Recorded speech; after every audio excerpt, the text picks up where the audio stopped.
Good afternoon, everyone, and welcome to Council Chambers on this beautiful May 25th.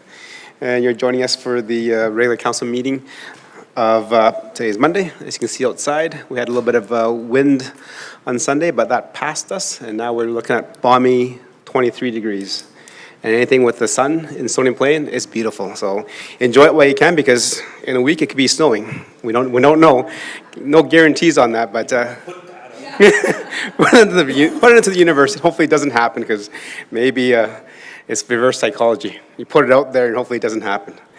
So that summer is upon us. And then I think one of our biggest events is coming up here in 2 weeks, and that is the Farmers' Days.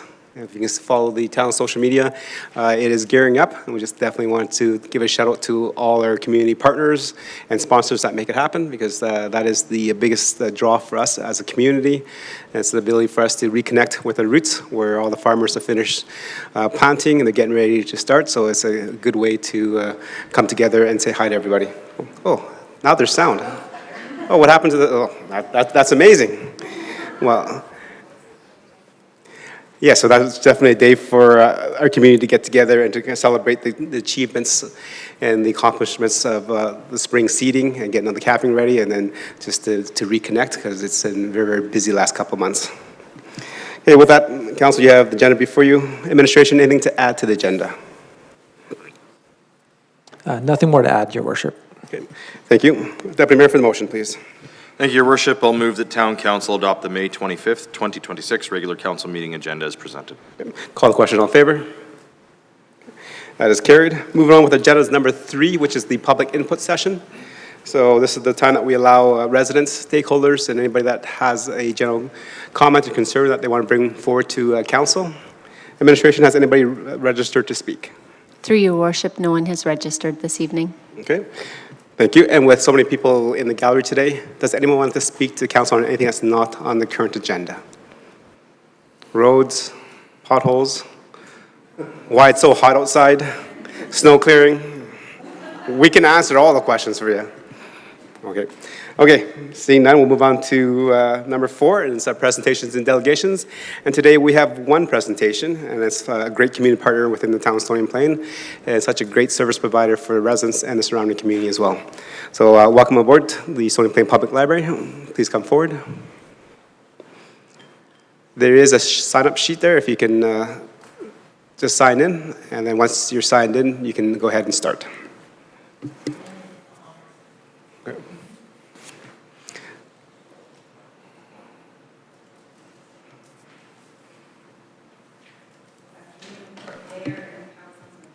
Yes.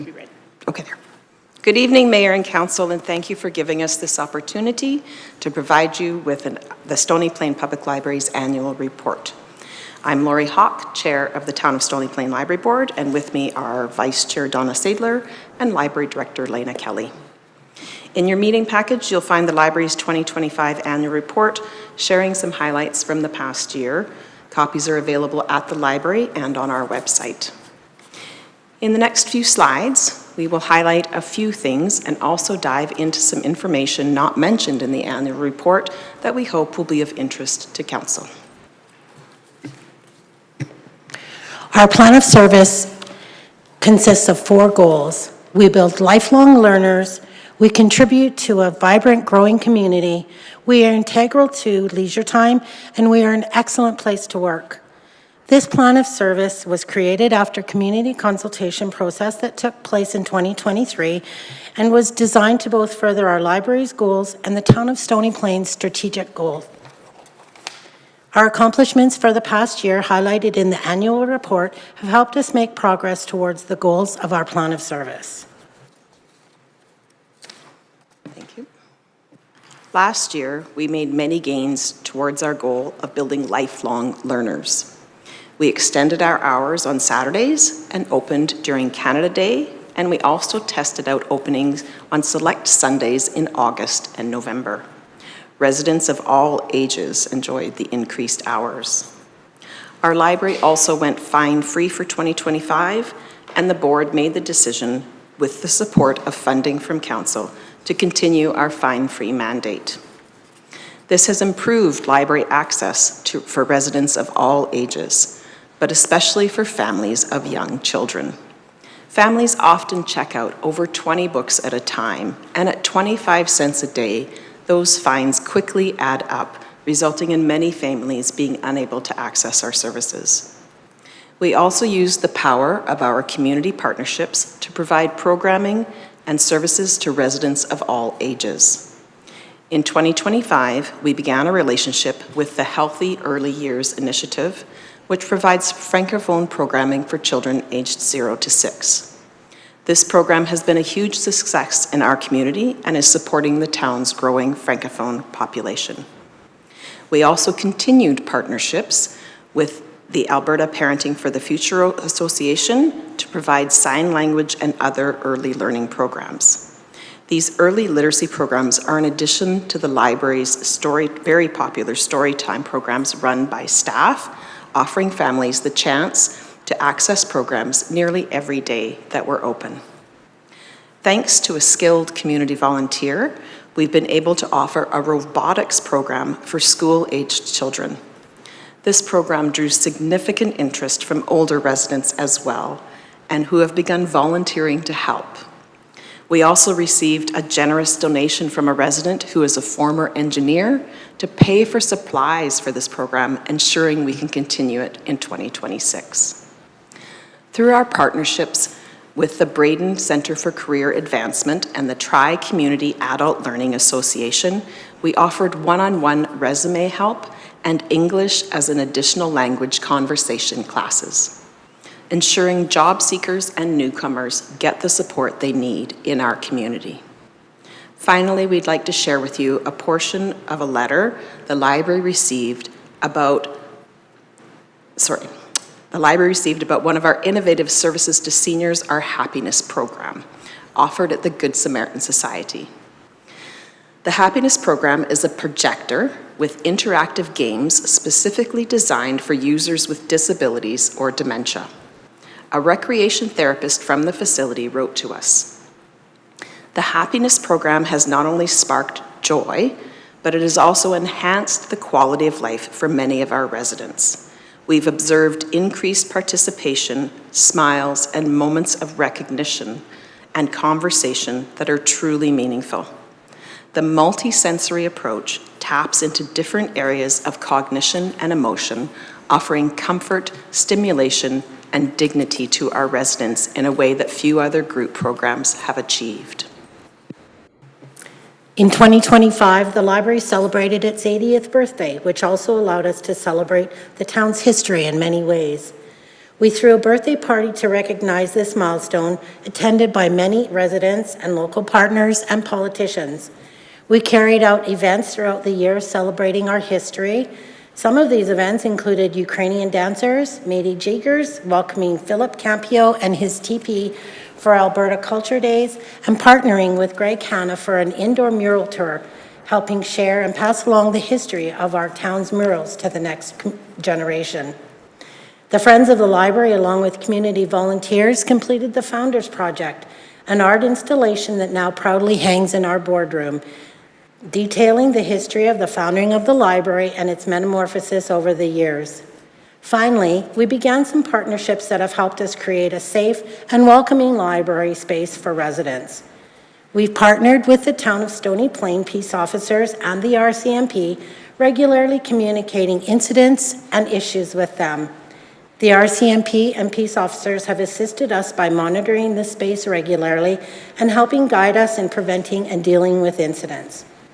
RCMP have provided training to staff on de-escalating potential issues in the library. We were happy to welcome them back to our Staff PD Day at the beginning of this month for further training. In 2025, we offered many successful programs for residents of all ages that supported access to leisure and the arts. Every summer, we have our summer reading program. For 6 weeks, the library offers reading challenges, programs, and other literacy and learning activities for children aged 5 to 17. This essential programming keeps kids busy and engaged with learning, helping ensure they don't experience a summer slide in their academic skills and that they return to school in the fall ready to learn. Last year, staff were able to visit every school in Stony Plain, getting kids excited to visit the library over the summer and participate in our program. We also partnered with the Stony Plain Youth Center to offer activities for teens. Because we were able to get the word out so effectively, we had our most successful summer reading program ever, with almost 2,200 participants. In comparison, we had 164 in 2024, showing that our ability to visit schools and promote the program has made an impact. A respite worker who works with a child with special needs here in Stony Plain wanted to share her experience with the library's summer reading program, and she wrote, "I have been doing respite and community aid for work for 2 years now. We've attended multiple programs and activities in the Edmonton and surrounding areas over the summers. I would just like to reach out and say that the summer programs at the Stony Plain Library are by far some of our favorites. Although my client is now 6, we particularly love the Tiny Travelers program with Miss Honey. The groups are a great size for him. They are extremely interactive, which helps keep him focused and engaged, as well as suppressing some behaviors. These programs are equally as educational as they are fun. In our case, they give our kids one more chance during the week to practice all kinds of social and emotional skills, while also giving parents and caregivers some ease. The library was able to support local arts and cultural activities through some innovative partnerships. With the town's Culture and Tourism Development Department and the Blueberry Music Festival, we offered free jam sessions, allowing residents to experience live music in the library. Excuse me. We also worked together to bring back Blueberry Bonus Days, encouraging festival goers to visit local businesses. Staff have participated in more cultural ambassador training, an initiative we are carrying forward as we train incoming staff. They learn about the cultural and economic destinations that make Stony Place a unique and vibrant community, and are able to pass this information on to visitors of our library. In the fall, we hosted our first ever author fair, highlighting local authors and allowing them to promote their books. This event was well attended, and we received so much positive feedback from both attendees and authors that we are delighted to bring it back this fall. Finally, last summer, the library debuted a new collection that has improved residents' access to high-demand books. This collection contains popular titles with long wait lists. They are displayed at the front of the library, and if you see a book you like, it's your lucky day. You can check it out immediately. The collection currently contains 93 items, which have been checked out over 1,000 times in only 9 months. Stony Plain has a strong community of readers, and residents have expressed how much they enjoy having immediate access to popular titles without delay.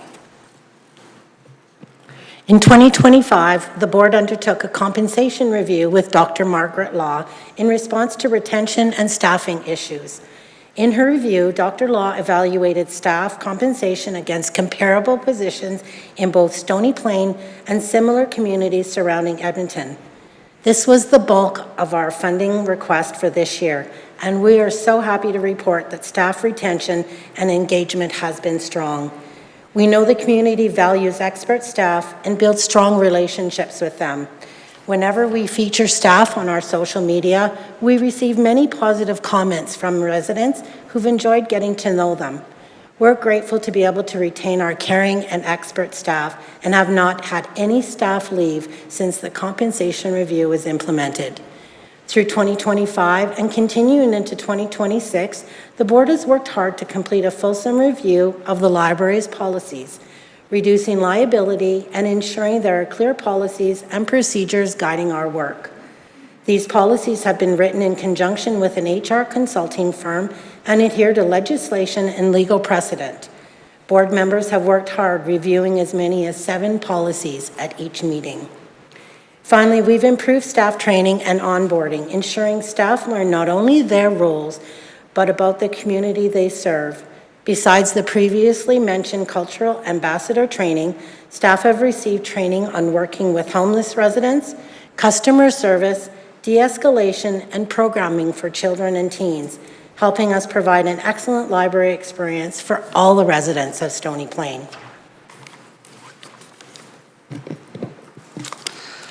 As you can see from this slide, residents continue to use our facility and our physical collection. In 2025, the library was open for an additional 170 hours, and we had almost 5,000 more visits than the previous year. We also installed a new people counter in June, helping us better see trends over time. For example, our mornings are busy with between 45 and 60 people entering our library within the first hour of us opening. We've learned that Mondays and Saturdays are our busiest days. This data has helped us plan staff schedules to meet the needs of residents using the library going forward.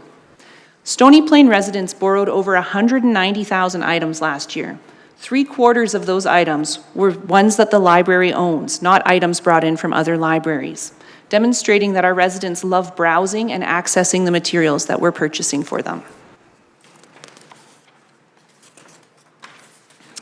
Residents are making good use of our other services as well. Last year, we signed up more than 1,300 new users at the library, and our active users have remained steady. The active users section of the graph above reflects residents with cards who have checked out an item or used an e-resource in the past year. Not only are they card holders, but they are actively using the library. Our computers have significantly increased in use. Residents most frequently use them for printing, job applications, web surfing, and online gaming. We are happy to provide high-speed internet access on modern and well-maintained machines to help residents accomplish any task that requires a desktop computer. Residents continue to appreciate accessing digital books and audiobooks provided by Yellowhead Regional Library. We've seen increases every year in both checkouts and in the number of residents coming in to get help from staff with accessing digital materials. Our staff are well-versed in setting up and troubleshooting digital platforms and are eager to help anyone of any skill level learn how our e-resources work. Every year, we count the number of questions asked by the public and answered by our staff. Not only have we seen an increase in questions, our data shows that the questions residents have are mostly about technology, an area we are uniquely positioned to help with. Staff help residents with printing, faxing, obtaining government or legal documents, and with troubleshooting personal devices, among other things.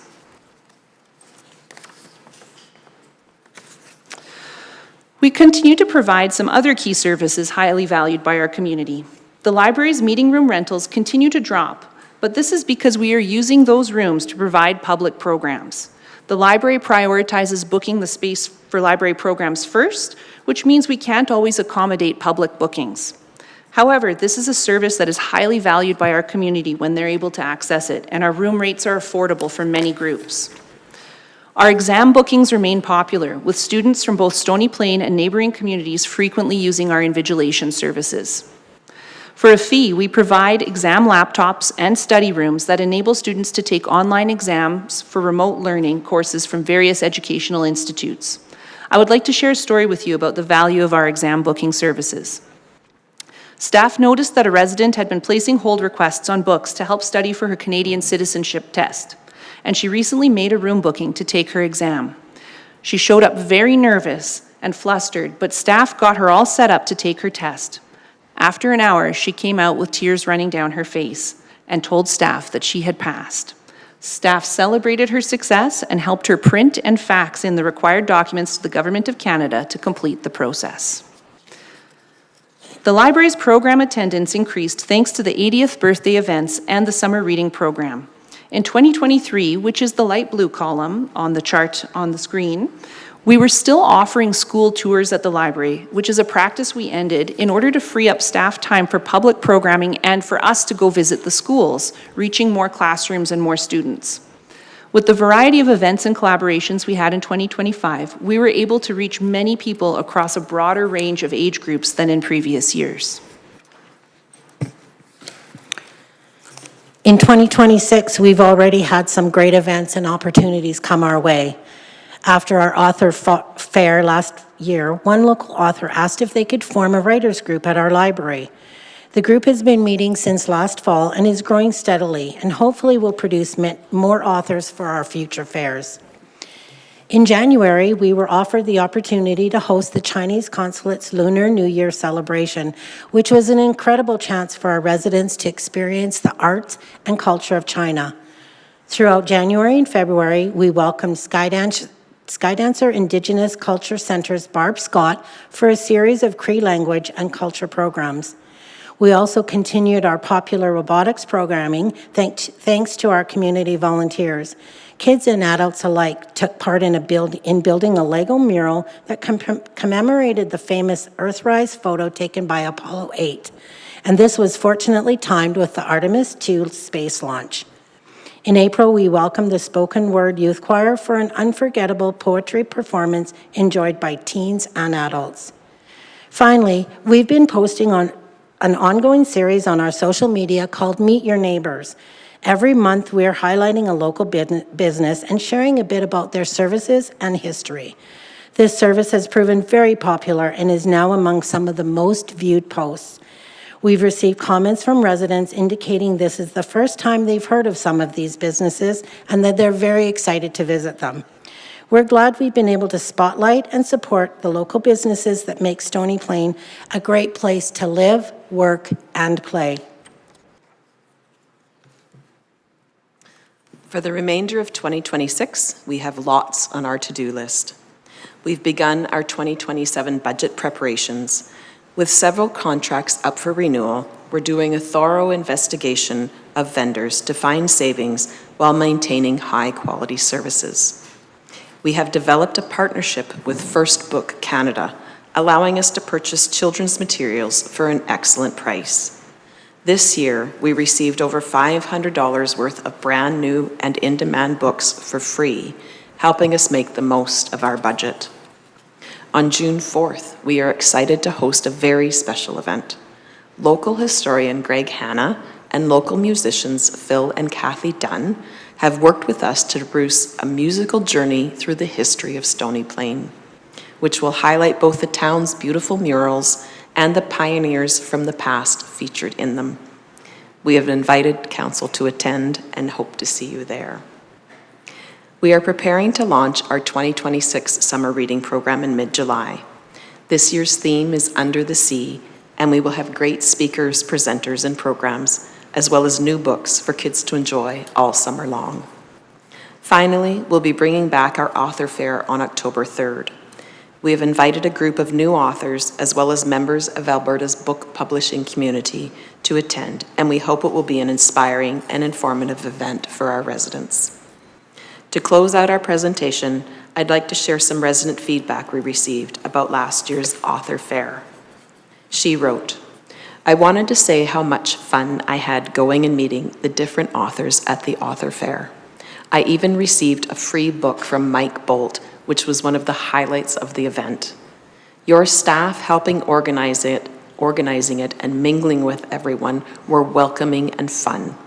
I have only been here in Stony Plain 1 year, but find all the activities available that are free so enjoyable.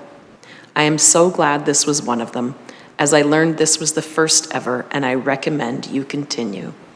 I also learned another highlight of the event, which is that all of the authors' books are available in your library, which I do plan to borrow and read at some point soon."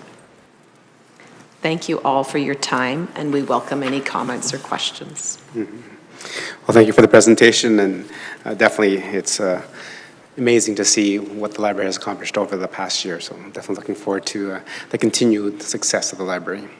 Members of Council, questions for clear understanding? Councillor Niebko? Thank you, Worship, and thank you, ladies, for coming in a very comprehensive presentation. Thank you for the work that you do there and what you bring to our community and how you bring our community together. I just want to clarify a stat that you gave there. 2,200 participants in 2025. How many was in 24? 164. Okay, perfect. Thank you. Thank you for restating that for me. Well done. That's tremendous growth. As a teacher, we appreciate the time that you take to come to schools to help pitch that. That kind of becomes, schools are often a hub for safe spaces for kids. And when we're closed through the summer, it's nice to know that they have the space that they have there with you guys. So well done, 2,200, that's amazing. Thank you. Thank you. Okay, Councilor Pechko? Thank you, Your Worship. I just want to start off by saying, wow. I think what I think of this board is incredible. When I started that journey a while ago, we were at no's for a lot of things that we did, and today we're at yeses for a lot of the things that we do. I think, Council, you can see that this board is not just a governance board, but they're a board that is actively involved within our community, and they want to have the library well known within our community.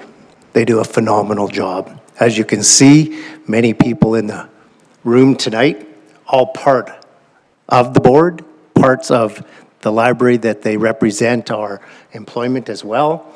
And then there's family that's also here.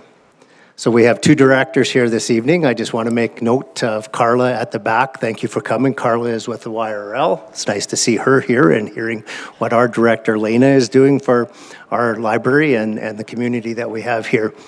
Thank you, ladies. Thank you for everybody that comes, and you guys do a phenomenal job. Don't stop. Keep going. Thank you, Councilor Pechko. Councilor Anderson? Thank you, Mr. Mayor, and thank you for being here this evening. This is always a privilege for us to hear the amount of work I think that goes on at the library and things that I don't want to say we take for granted, but we don't necessarily have front of mind the reach that the library has. One of the phrases we've heard a little bit in chambers and something I've used a few times is that idea of a third place, and that, you know, people within their community have their home, they have their workplace, but we all really need a third place to go. And hearing the numbers and obviously being at the library, I think the library is that place for many, many people.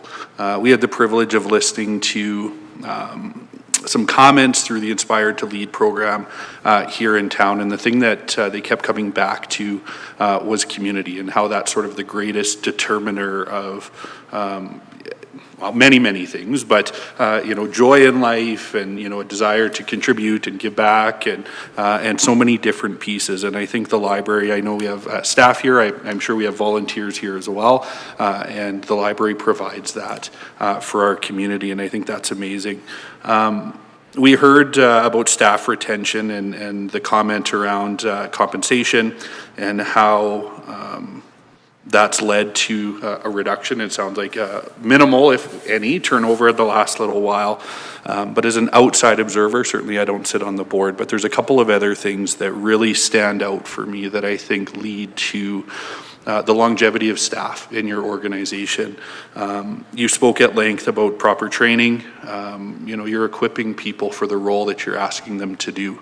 And I think that's a really, really important piece. They're not being thrown into situations, whether that's with colorful guests coming in or otherwise, but, you know, ensuring whether it's cultural training, safety training or otherwise, you know, we heard today that those things are happening.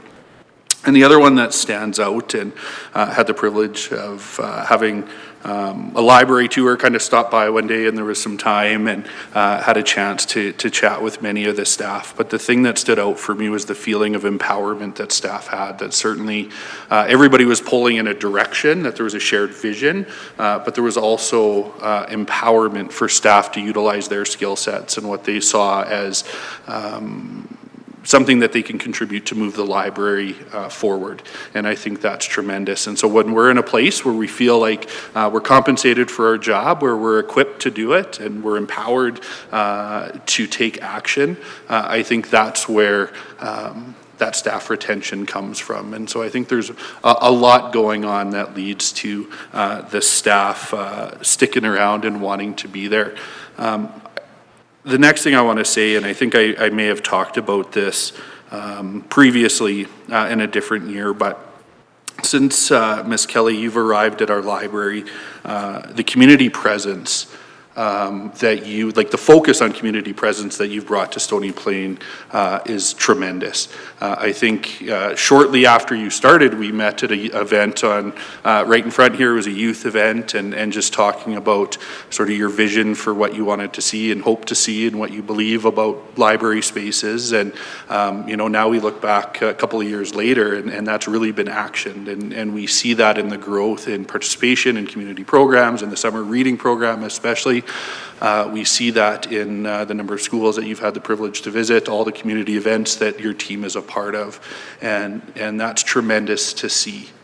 You know, I think my first couple of years on council, other than attending the library and going to the library physically, we would be hard pressed to see that reach.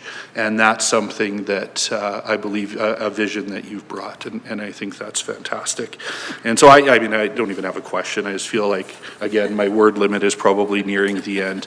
But I do want to ask one. We heard a little bit about free programming, the value that is for the community. I believe we're still free library cards. Are there any programs that are cost recovery or fee for programming? And if so, how is the library able to approach that with families that may not be able to pay the fee to participate? Thank you for the question. We don't have any children's programs that cost money at this point.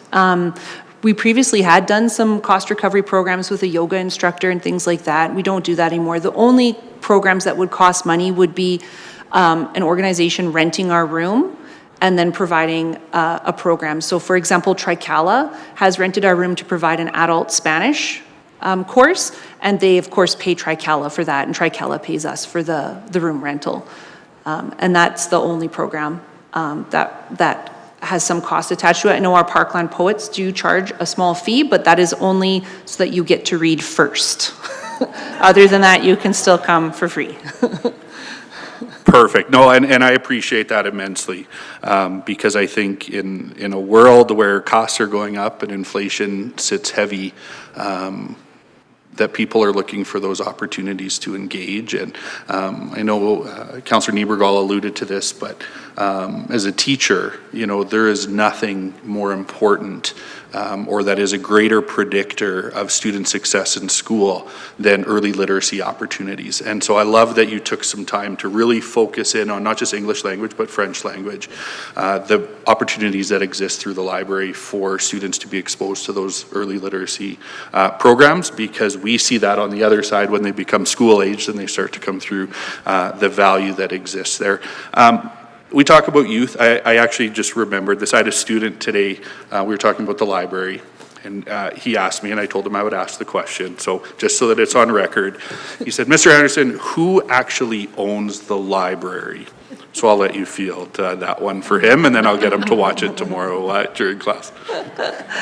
Thank you to your student for that question. So the library is publicly funded by everyone in this province and in this town. So it is owned by everyone, and that is reflected in the fact that we have a community board made up of members that represent this community, making decisions based on their knowledge and expertise of the community and the values of this community, which is tremendously important for our space. And I love that answer, and I told him the community owned it, and he didn't believe me. Somebody's got to own it. Well, the community, well, that doesn't actually make sense. I said, well, we'll ask them tonight. So I appreciate you being here, appreciate all the library does, and I know you always show out in force, which I think says a lot about your team. So to you, to your board, council representative, and all those that came out tonight, we're very grateful for your role in Stony Plain. Thank you, Councilor Anderson. Moving to Councilor Meyer. Thank you, Your Worship. Thank you, ladies, for coming. I appreciate your guys' report, as Councillor Niebergall mentioned, very thorough. So I just think back to some of the questions we asked last time you guys were here, and I noticed you guys thoroughly answered them in this report. So, I mean, I just highlight them. I know we had asked about issues with we'll call them trouble patrons and I'm glad to hear you guys responded strong, made a strong relationship with our peace officers and the RCMP. That's wonderful news. Sounds like that's being worked on, and I know that's probably one of those things that is that constant, but I'm confident that you guys are responding well to that, so that's wonderful. Also, your guys' staff retention, I know was a question raised in past reports and addressed here with a plan again, so again, kudos and wonderful to hear. But in that, with that in mind, I feel like the focus here, and maybe I'm reading into it, but you tell me, seems to be on our technology a bit here. And so my question to you guys, and you kind of mentioned it, a majority of your guys' questions asked are in relation to technology, and I think that certainly that's a role that libraries are playing bigger and bigger in our future and whatnot. So my question would just be that. How do we feel the library, our library, is positioned to respond to those technology needs? Thank you, Councillor Meyer, for the question. The first step has been being able to retain expert staff, and we're very grateful for the increase from council last year because, you know, you train these folks, you screen for those abilities in the interview. That is a question we always ask, is about technological abilities and some scenarios around that. We train them up and we get to keep them, and that has been wonderful for our library. We currently have 2 staff right now who offer one-on-one technology help that folks can schedule in, and they've developed incredible relationships with our staff where they feel very comfortable. And just to share with you a little anecdote about that, we had our staff member Dareth, who many of you are familiar with, had a meeting scheduled with 2 patrons back to back, a husband and wife. The husband didn't show up, and the wife came and she said, "My husband has passed and I now need your help getting everything off his computer." So our staff are, you know, the technological piece of it, we have the expertise on staff to do that, but we also have very emotionally astute people who, you know, come into the back of the library after that and said, "Boy, I just dealt with a hard situation." They care about these patrons, and that's why the patrons feel comfortable coming to us with their technology questions, and we're very happy to answer them, but they leave a mark on us as well, right? Thank you. That's wonderful. And if I could just maybe expand on that. So our technology resources, those usually wind up being expensive things. Maybe if you could just speak to that as well. Sure. Yeah, thank you. Thank you for the question, Councillor Meyer. This board has worked really hard in developing a reserve fund that is specifically for these capital expenses. So one of the first things we did when I got to the library was I had staff inventory all the electronic devices in the building and plan for a retention schedule. So we are on about a 7-year replacement schedule with those devices so that we can get to them before they fail, which is really crucial when you know, your bookkeeper's computer is up for renewal, or the printing station is up for renewal, or the computers that operate the front desk. So we have a plan every year that goes into our budget every year. That's one of the first things I put into the budget is I look at our retention schedule, which items are up for replacement, and we plan for that right off the bat. If I go ahead. So I'm a bit of a Luddite, but 7 years, that seems like a long time for technology to be in circulation. Is that the norm, or is that something we're aiming to improve, or? Thank you for your question. 7 years is like, it is on the long side of it, but we do find that things last about that long. We are very lucky, again, to have staff on our staff and to have access to Yellowhead Regional Library that have a number of expert computer staff there that we can kind of Frankenstein computers. If we have some that fail, we have the parts on hand to do some simple repairs. So for example, the move to Windows 11 caused a lot of chaos in a lot of workplaces, I'm sure, and we were well prepared. All of our computers were able to go to Windows 11 without replacement, and that was just by installing new hardware into them, and we're very lucky to have a staff member who could do that for us. And we're lucky as well to receive very competitive pricing for technology through Yellowhead Regional Library. That is one of the services they provide for us, so we are able to order laptops, desktop computers at a reduced group rate because of the way that they use the power of numbers to get us those deals. Anything else? Perfect. No, thank you again for presentation. I just maybe add the summer reading program. I think you guys have done the Under the Sea before. I'm either thinking back to my daughter's childhood or maybe even mine. But the rotation there, it's like new computers every 7 years or something. Thank you. Thank you. Moving on to Councillor Loyens, please. Thank you, Your Worship. I'm kind of stuck on Councillor Meyer's childhood being 7 years ago, but we'll leave that one. No, I want to say thank you, ladies, so much for coming. Truly appreciate it. It's been mentioned a couple times how much your staff feel the connection to our community and what our community means to you. And you talk about extended hours and so on, but you guys do so much more than that. It's not just the hours in the library, it's the hours after. It was talked about how you guys are at events and you're showing up, and it really has been that you've immersed yourself in what we do every day, and it's lovely to see. Think back even to last week I put in for a 3D printing project, we'll leave it at that, and getting a personalized email. It wasn't the generic, yeah, we'll get to it when we get to it. It was, we got a couple actual large projects ahead of yours, but as soon as it's done, we'll let you know, but please know the wait time will be longer. And it's not special to a councillor to email, because I use my own personal email with my maiden name, and it is as far away from my council job as possible. So it really goes to show that you guys do treat your patrons as family, and it's really appreciated, and I'm grateful to see it. So I just wanted to say thank you to you all. Thank you. Thanks for comments. And Councillor Loyens, any other questions, comments from members of council? Seeing none, just definitely, you can see by the questions and comments, well supported here amongst council, and definitely appreciate the work that the library has done in the community. I think Councillor Anderson mentioned something about the library as being a third space for a lot of people. Growing up, the library was my second space. So it was school, it was library, swimming, outdoor swimming, and then I went home only to sleep and do other stuff. So, see, so it is sleep and study. Yeah, that's we all have to do that every so often. But definitely, as you can see, the history and the growth of our community, you can see the growth and history of the Stony Plain Public Library.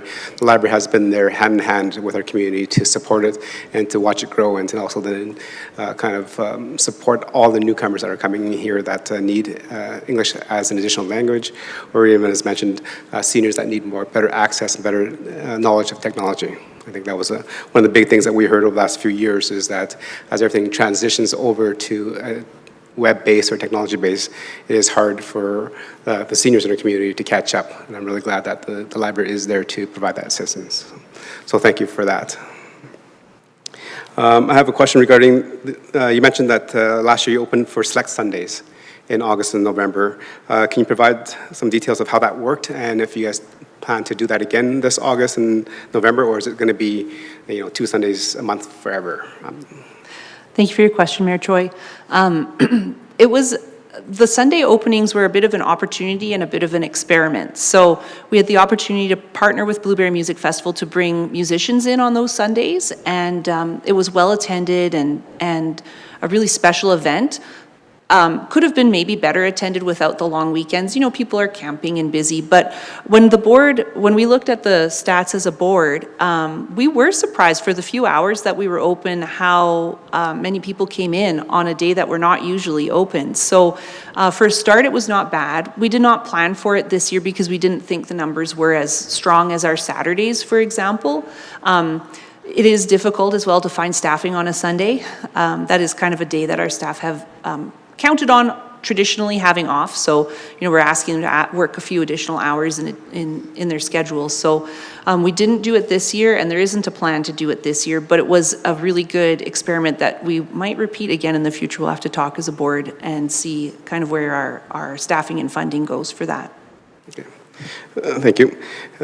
Throughout, you also mentioned some partnerships and some new books with the Francophone slant, so definitely appreciate it. If you've been following what's going on in Town Stony Plain, this council made some changes in land use bylaw and stuff to get a site ready for a Francophone school. So looking forward to that collaboration to continue to grow over the next few years as the new school gets built.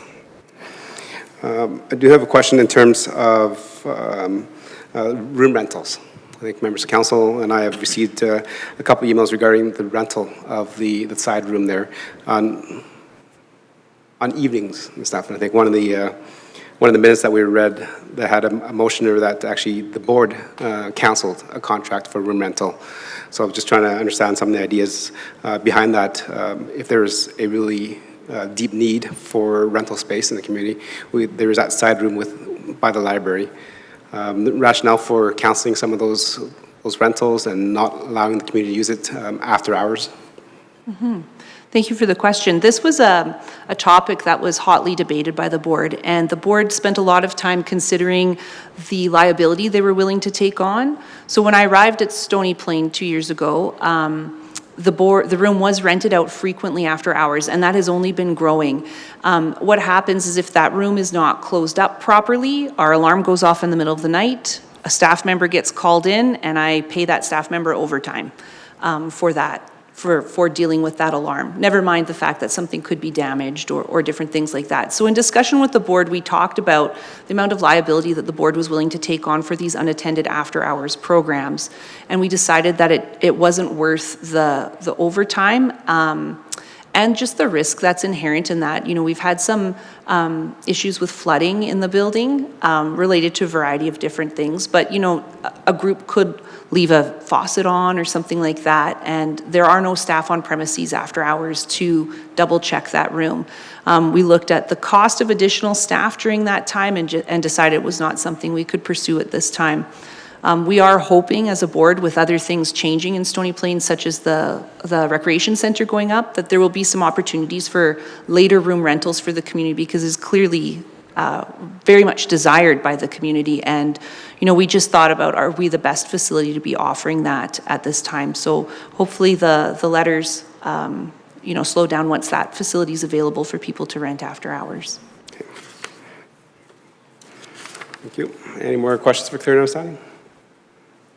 Okay. See none, one more question. I think the Yellowhead Regional Library was mentioned a couple times in your presentation, and also some of the mentions amongst council. So in terms of the kind of the amount of money that is I guess directed to the Yellowhead Regional Library, does the Stony Plain Library Board feel that it is adequate and worthwhile to continue as a member of the Yellowhead Regional Library? Thank you for your question. In my opinion, as director of the library, it's a crucial relationship and crucial to the operations of our library. They take over many operational pieces that just would not be financially feasible. For example, all of our internet access, our connection to the SuperNet, providing high quality, high speed internet out here.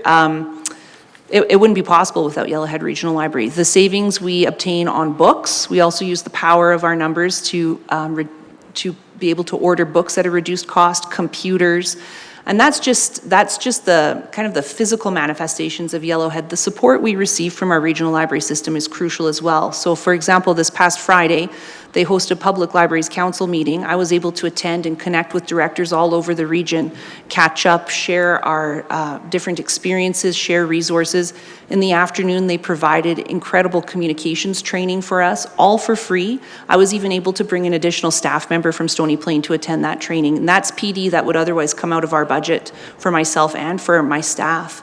And then, you know, they are always there to lend a hand or to lend an ear. So a number of times I've called Carla or her staff with different issues around the library. How do I deal with this situation? How do I deal with the different pressures that come when you're the director of a library? To have those people in place who you can lean on and who can really mentor and support you is very vital to me as the director and to my staff. Okay. Well, thank you for that. And definitely, that's what I was hoping to hear, and definitely making sure that we have the ability to convey that message to our residents as well. I'd just like to add that I have it on very good authority that Yellowhead Regional Library would be more than happy to come and present to council. Okay, thank you. Appreciate that, Larry. Okay. See no more hands up. Thank you for the presentation, and definitely on behalf of council and the residents and our surrounding community, thank you for making the Stony Plain Public Library an inclusive and welcoming space for everybody. A space where you know, generations don't matter and neither does social economic class. So thank you very much. Thank you so much for this opportunity. Thank you.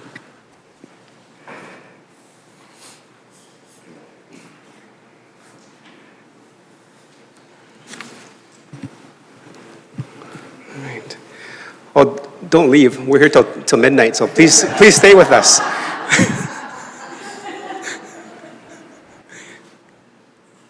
Okay, members of the council, that was a great presentation from the Stony Plain Public Library, and definitely you can hear from the comments and the commentary from members of council. It is a well-supported and well-loved community group and service that's offered in our community. Moving on with agenda number 5 is the statutory public hearings. We have nothing scheduled tonight. And then it's moving on to number 6, which is the adoption of council minutes. So tonight we have the RCM of May 11th. Councilor Fletchko. Thank you, Your Worship. The Town Council approved the May 11th, 2026 regular council meeting minutes as presented. Okay. Thank you. Members of council, you had the opportunity to review them. Any errors, omissions, or questions for clarity on those? Nope, I do not see any, so I'll call the question. All in favor? Okay, that is carried. Okay, move on to item number 7, which is council boards and committee minutes. We have 2 tonight, 7.1, which is the Culture and Tourism Roundtable for March 11th, and also 7.2, which is the Policing Committee from April 18th of 2026. Councillor Loyens for the motion, please. Town Council received the Council Board Committee minutes for information. Thank you. Members of council, after reading the minutes, any questions for the council appointee? Councillor Anderson, go ahead. Thank you, Mr. Mayor. I appreciate seeing this one come in. Exciting to see that we have some official minutes. We'll look to one of the 2 appointees just for clarity that this was sort of the first official, I think, meeting of this particular committee. And my second question on top of that would be, does that mean sort of all the checks and balances and enhanced security checks and so on have been sort of worked out that will allow the work of this committee to move forward? Councillor Laurie or Councillor Meyer? Councillor Laurie, go ahead. Yeah, so yes, this is the first formal meeting that occurred between the policing committee. As we know, when the committee appointments were made, part of the process for that was achieving the enhanced security clearances required for this. And so yes, all of those have been received. All of that is in order. It is now stood up appropriately. We have legislative service helping guide us. And so the work of the committee is well underway now. And just a quick comment to that, super excited to see where that goes. I'm excited. It feels like maybe a year ago that we first sort of tried to stand things up. It feels like it's been a while. So really excited that the work's going to get underway and look forward to seeing what comes out of that. So thank you to the representatives and all those involved. Thank you. Any other questions for clear understanding? Okay. Councillor Meyer, you have something else to add? Go ahead. I'm sorry, just for clarity, and I'm just looking maybe to administration. I don't want to necessarily contradict Councillor Laurie. I do believe everyone's had their security clearance submitted, but I believe the discussion is that there is a backlog on everyone's actual clearance. Okay, administration. Your Worship, through all of council, everyone has received their enhanced security clearance. There was a bit of time. I think our last one came in not much before our first meeting, which was March. So just for clarity, this would be our second minutes that you would have received from a committee level. We did meet in March officially. April would have been our second, our third one, May. But really, a lot of work has started in the last 1 or 2 meetings. So March was probably a dress rehearsal for the committee in terms of that formality. Okay, thank you. Thank you for that clarity. Appreciate it. Okay, any more questions for clarity and understanding? Okay, just a question was just for the Culture and Tourism Roundtable representative. I noticed that they were looking for a artist for the mural across the street. Have looks like the next meeting was May 13th, so that would happen now. Has an artist been selected for that? Thank you, Your Worship. So I was not at this meeting for March 11th. I was at the meeting just happened, and yes, there is a process, and they are moving forward with the mural for across the street. I don't have all the details in front of me today, but I can provide them in a later email, or staff could. Nope, I'll send an email if you want more details. Okay, thank you. No, just happy for that our artist has been selected, and that is moving ahead. Thank you. I see no more hands up. We'll call the question. All in favor? Thank you. That's been accepted for information. Moving on to number 8 is bylaws with nothing scheduled tonight, because we did a lot of that the last council meeting. So moving on to number 9, which is business items. The first one is the Rick Hansen Foundation Accessibility Summary Report. Go ahead, administration, whenever you're ready.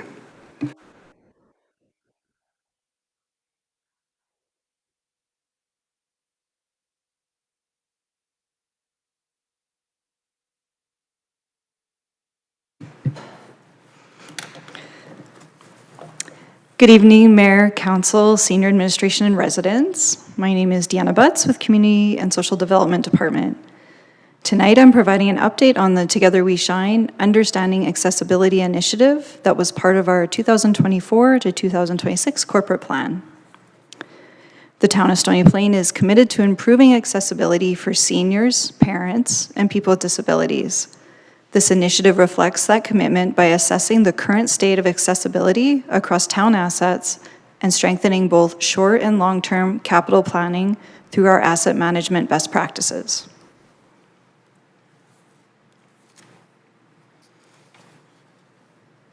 To support this work, the town contracted with the Rick Hansen Foundation, a recognized leader in accessibility and universal design. Their accessibility certification program provides a nationally recognized framework that evaluates meaningful access and goes beyond minimum building code requirements. A formal contract was established in late 2024, and in early 2025, the Rick Hansen Foundation completed site visits and preliminary assessments for 8 town assets. Each site received a detailed scorecard and gap analysis identifying both strengths and opportunities for improvement.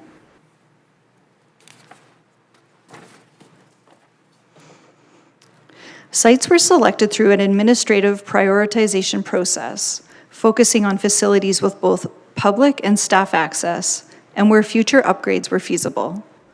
There were also a few adjustments during implementation. For example, following the sale of Forest Green Plaza, the Stony Plain Youth Center was assessed instead. Rotary Park was included due to its high community use, and Heritage Park and Town Office were assessed together to reflect how residents experience those spaces as connected environments. Newer facilities like the Rec Center and the Public Works Building were not included as accessibility was already incorporated into their design.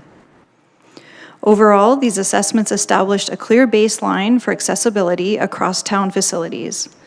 Deliverables included 8 site walkthroughs, 4 detailed gap analysis reports, and 4 summary reports. The focus across all sites was on accessible entrances and routes to key functional spaces.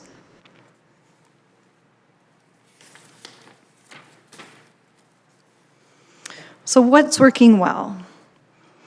The Rick Hansen Foundation Accessibility Certification Program has 3 levels. A score below 60% is considered not certified. A score of 60 to 79% combined with having an accessible entrance and access to key functional spaces meets accessibility certified status. A score of 80 to 100% along with additional prerequisites would achieve the gold status.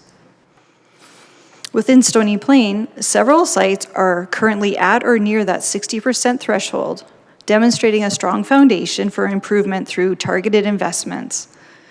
Glen Hall Arena did not receive a formal scorecard, but did achieve accessibility status based on their entrance and functional space access. Across facilities, key strengths were identified in parking and site access, building entrances, gathering spaces, sensory and cognitive friendly features, services, and equipment. While improvements are still required, these results provide a clear foundation and a direction for continued progress.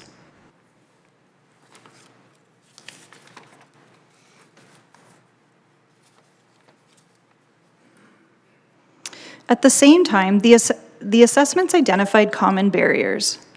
These include exterior access challenges, such as limited fully accessible entrances at some sites. There's also inconsistencies in universally accessible washrooms along key routes. Wayfinding was another gap, particularly where tactile or high contrast or multimodal signage is limited. Safety-related barriers were identified. This includes missing tactile indicators at the top of stairs, limited elevator safety features, and emergency preparedness gaps. In some public-facing areas, like council chambers and Heritage Park, there was also some limited assisted listening or communication supports. These findings highlight clear opportunities for improvement that can be addressed through both short and long-term actions.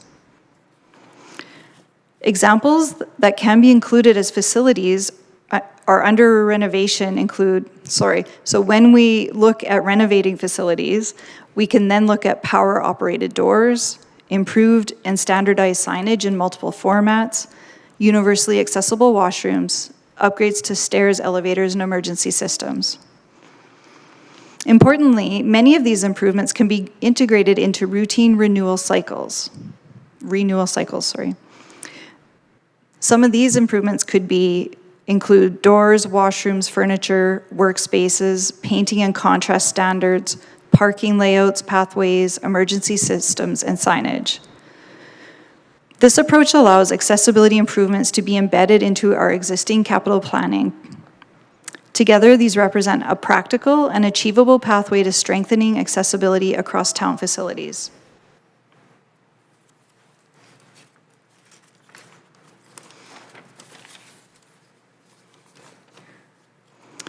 With the assessments complete, the town now has a stronger and more complete understanding of accessibility across its facilities. The reports provide clear baseline and will directly inform our asset management planning and future capital renewal decisions. Administration has reviewed the findings and completed some priority setting exercises to identify where recommendations can be incorporated into department business plans, into master plans, or into the corporate planning process. Several easy win opportunities have also been identified that can be implemented relatively quick across multiple facilities. As a result, accessibility improvements are already beginning to be integrated into ongoing planning and renewal work. While this establishes a strong foundation, the next step is ensuring a coordinated and intentional approach to moving forward.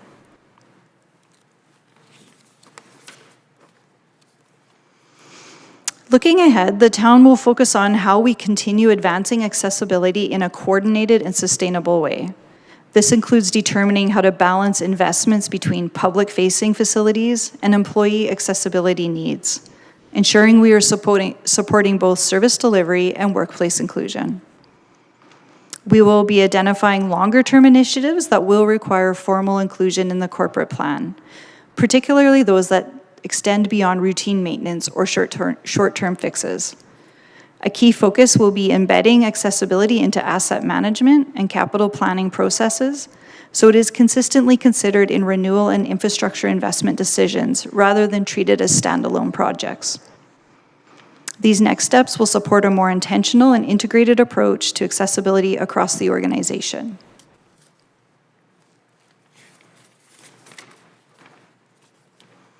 Overall, the town meets building code requirements, and many facilities are already close to achieving RIC Hansen certification.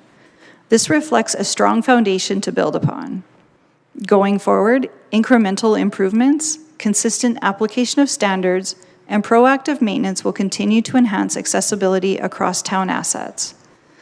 By integrating accessibility into our asset management and capital planning, we'll improve safety, usability, overall service delivery for residents, staff, and visitors of all ages. The Understanding Accessibility Initiative has achieved its purpose of assessing town assets through a universal design and barrier-free lens. It has produced comprehensive, actionable recommendations that will guide the town's next steps in advancing accessibility. This work positions the town to continue strengthening accessibility in a meaningful and sustainable way, ensuring our facilities are inclusive, functional, and welcoming for all users. Thank you. Okay, thank you for the presentation, and definitely lovely to see that we did pass on a few of those exams, which is really good. Members of council, any questions for clarity and understanding? Councilor Laurie, Deputy Mayor, go ahead. Thank you, Your Worship, and thank you very much for the presentation this evening. And I'm just looking for some clarity on page 56, where it shows the results and the scores for the assessed facilities. It's showing the town office at 58% and Forest Green Plaza at 57%, and they're listed as achieved. Yet on the chart earlier in their report on page 54, it states that it requires a minimum of 60% to 79% plus the 2 prerequisites in order to be successful for the mandatory certification. So I'm just wondering if you can identify what allowed those to be considered achieved if they didn't reach the 60% threshold. Okay, go ahead, administration. Thank you. Thank you for the question. From what I can recall from reading that, I do believe we reached the 2 required prerequisites, so that's how we got the achieved status. But there was other areas that didn't quite bring us up in the actual percent world. I can go back through the reports and maybe reply by email if that would be helpful. Yeah, thank you. I would appreciate that because, again, when reading through on their report on page 54, it does say a score of 60% or higher, and 60% being the low threshold, again, going all the way up to 79 just for the accessibility certified. So any clarity that can be provided on that after would be appreciated. Thank you. Thank you for highlighting that, Deputy Mayor. Any other questions for clarity and understanding? Councillor Loyens, go ahead. Thank you, Your Worship. I was pleased to see this come forward. We've talked about accessibility throughout the town on more than one occasion, and we talk about how we don't know until we know and are in a position where accessibility becomes limited. Again, page 64 or 56, we're looking at the town's numbers, and I know you mentioned in your presentation that we'll now be looking to the future on how we can improve that score and what we can do without rebuilding, so to speak. Do you have a time frame in which you would like or hope to present to council for corporate plan to have certain things achieved? Like when I look at our own town office, again, I didn't think it would have been achieved being at the 58%. And currently, I'm using a lovely scooter. And I had mentioned even in passing with colleagues that I said, I don't even know if I can get to my desk, right? Mayor Choi today had open doors for me because I can't get into chambers unless somebody opens a door. And for me, that kind of puts a limitation on who might ever sit at this bench, whether it's me, currently using a chair or a wheel kneel thing, or 4 years from now when somebody wants to run for council, they have mobility issues. And it's preventing people from putting their names forward when they can't even access the building in which we're supposed to work. So for me, that does become concerning when we look at our facilities barely above a 50% average, which to most people, and I have 2 teachers beside me, that could probably say 50% is not a pass, right? Bare minimum, the bare expectation should be much higher. So yeah, I guess the general question would be, do we have a true plan in place with dates and numbers for KIPs? Or is this going to be something that we see come to Council for Corporate Plan in the next 10, 15, 20 years to see an adjustment?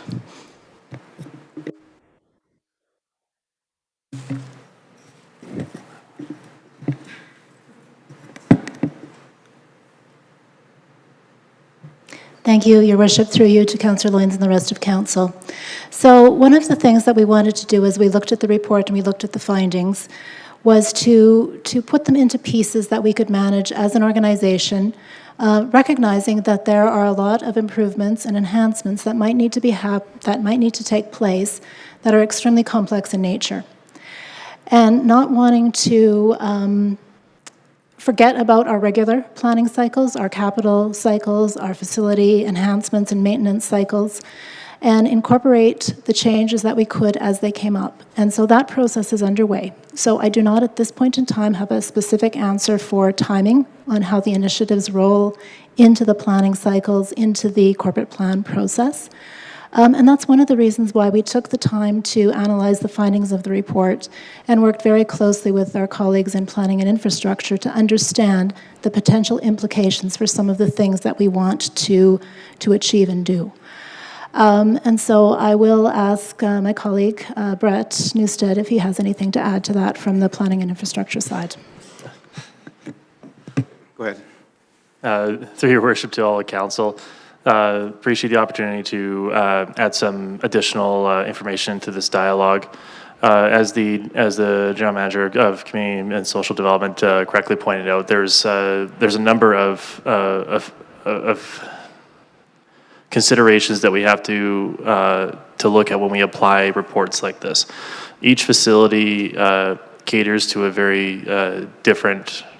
Can cater, pardon me, to a different clientele, to a different service, to different people, and that's outlined in these reports succinctly. It also outlines, albeit different requirements for each facility. They have different needs. They're built at different years, and again, going back to the service delivery part, there are a number of things that can just be done. I'm not going to outline a specific list of things, but we were just talking before the meeting, there's things like wayfinding signage. Those are things, if we can just add or change wayfinding signage, those are things that we can do rather quickly. If there are hardware considerations, things that we can just adjust, for example, positions of where the door, mechanical systems on doors, for example, those can be made more accessible. But there are things in the plan that, while they seem what's the term I'm looking for? They seem self-evident, go do them. For example, making a door wider. That's a rather labor-intensive and capital-heavy process that requires some planning. It could also get into building code requirements. That can be a more moderate effect. There could also be the position, just the general location of a door. If a door is got easy egress coming into a facility, say you were mentioning earlier, your accessibility has changed recently. If someone's walking in and the door has a right angle to it, that can be identified as something we should do in the medium term, but could be labor intensive or capital heavy, and we need to plan for that. So the reports do give us some guidelines of where and how those particular items might fall into in those categories. And as the GM noted, those are things we have to consider through our corporate planning based off the different facilities and opportunities that we have through the corporate planning process. Some of these things can be done. Like you said, we can just go do them, and some of them are going to take some thinking, and some of them are going to take more time, just because of the types of things they are. I'm giving a long-winded answer only because it is there are a number of things we have to properly chew through in order to apply all these reports, but it is something that has started. Anything else? Okay, thank you. Move on to Councillor Meyer. Thank you, Your Worship. Just two questions. First, an easy one. Just for some clarity, mind-friendly, cognitive-friendly, those terms are used a couple times. What are we talking about there? Okay, go ahead. Thank you for the question, Councillor Meyer, through you, Mayor. Mind-friendly, off the top of my head, if I remember correctly, when I was working with the consultant, that's more the sensory-friendly. Do we have quiet areas? I can't quite remember off the top of my head what all that entails. Lights, can we dim the lights? Which I believe was actually noted that council does have that ability. These chambers do have that ability. So dimming the lights, quiet spaces, I think those were all like the sensory-friendly kind of things. Would you like more information on a follow-up on that? No, we should use the word sensory-friendly. No, thank you. That I kind of was picking up on some of that, and yeah, so that's, and then just another one. Now, you mentioned in the report that Public Works and the new rec facility didn't need to be in this study because it had been designed with accessibility in mind. And so I do recall we had a local accessibility consultant do that work. And so I don't want to second guess you guys, but I'm just kind of curious why we have a different Rick Hansen when we had a local guy that did similar work. I'm just curious if you could speak to that. Sure, thank you for the question, Councillor Meyer. Yeah, we did have a call out for proposals, and we did speak to a few different consultants, including the one you're referencing. And we went with the candidate that came in with the right price point and what we asked them to do, along with looking at their credit accreditation standards that they'd already established, and they're a national organization. So we kind of looked at all those factors when selecting a contractor. Thank you. Councilor Pashko? Yeah, thank you, Your Worship. Just a few comments, actually. Thank you for the report. Long overdue. I think to several, the past 4 years, particular councillor sitting at the other end of the table asks fairly often about accessibility within our community. As I read through this, it actually made me excited to see that with as old as some of the buildings that we have within our community, we're not that far off to be somewhat accredited. Yes, we fall a little shy, but at times, I often thought in the questioning that we fell really, really short. So I think what I see here is an opportunity for us to build off of something. And as we all know, sitting at this council chambers, sometimes that is not an easy thing to do overnight. And I appreciate the fact that it's a study that's been done. It's one that we can move forward with to help our buildings within the community and make it more accessible for our residents. And I think that's the key word here today, is it's more accessible in the older style buildings that we have.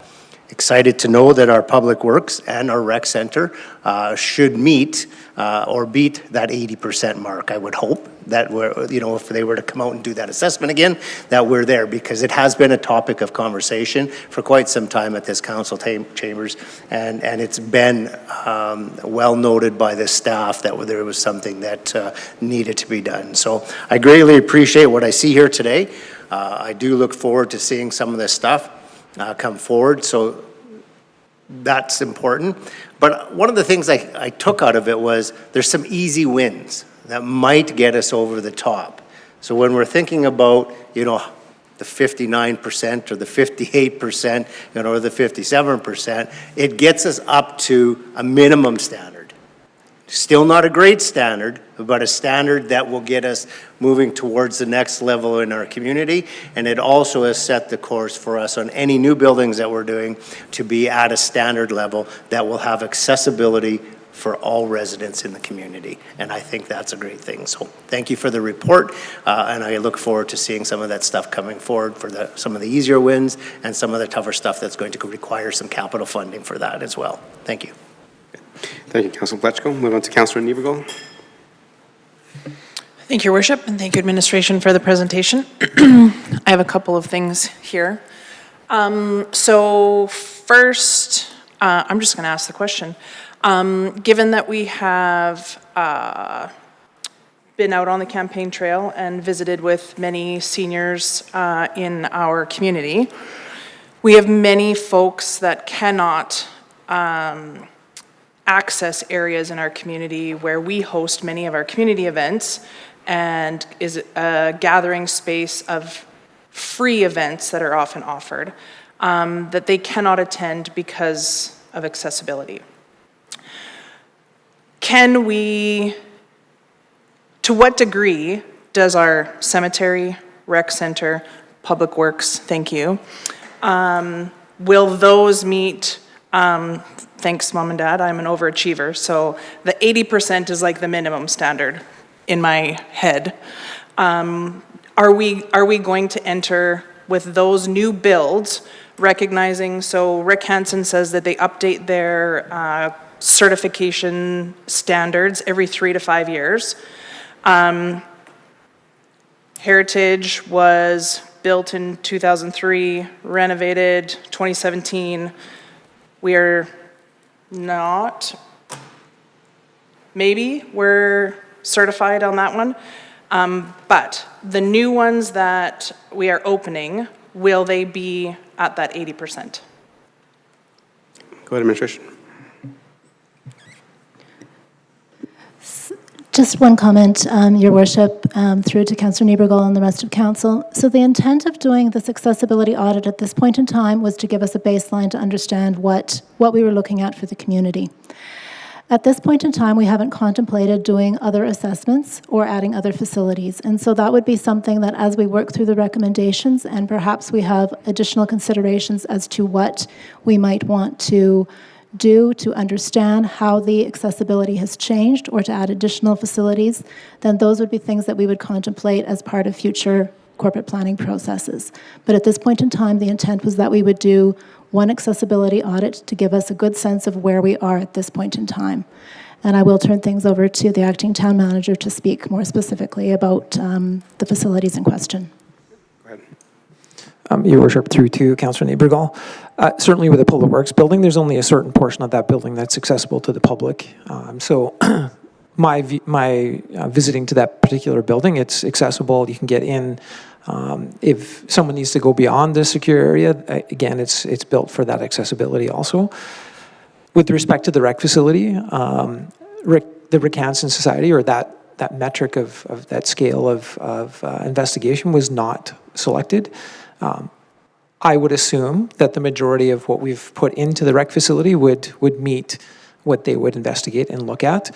Perhaps there's some differences between our contractor that looked at our drawings and the components of our drawings, and we did make some changes based on their recommendations. But certainly when the public goes into our building, they'll be able to access our building, they'll get to the second floor. Everything's built in a fashion and a size that will accommodate people that have various forms of disability. We certainly looked at the textures, the lighting, the coloring of the building, the font sizes, all of those different things that start to come into play when it comes to people that, it's not physical disability, it's cognitive disability too, in terms of some colors just make some people unhappy. That is a public building where there's going to be a lot of activity. So from that sensor area in terms of noise and those types of things, do we have the ability to take someone away from that noise from time to time and put them in a different space? We've got a lot of spaces there that we could facilitate that. Is it dedicated for that primarily? Not necessarily. So perhaps from the lens of that opportunity, we might not score high, but we do have the ability to do so. It's just not designated 100% for that purpose.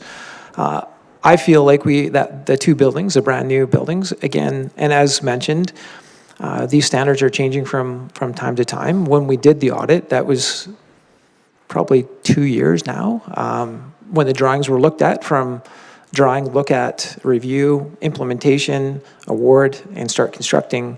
By the time the building opens, we're likely 24 months into the process. So on a 3-year cycle,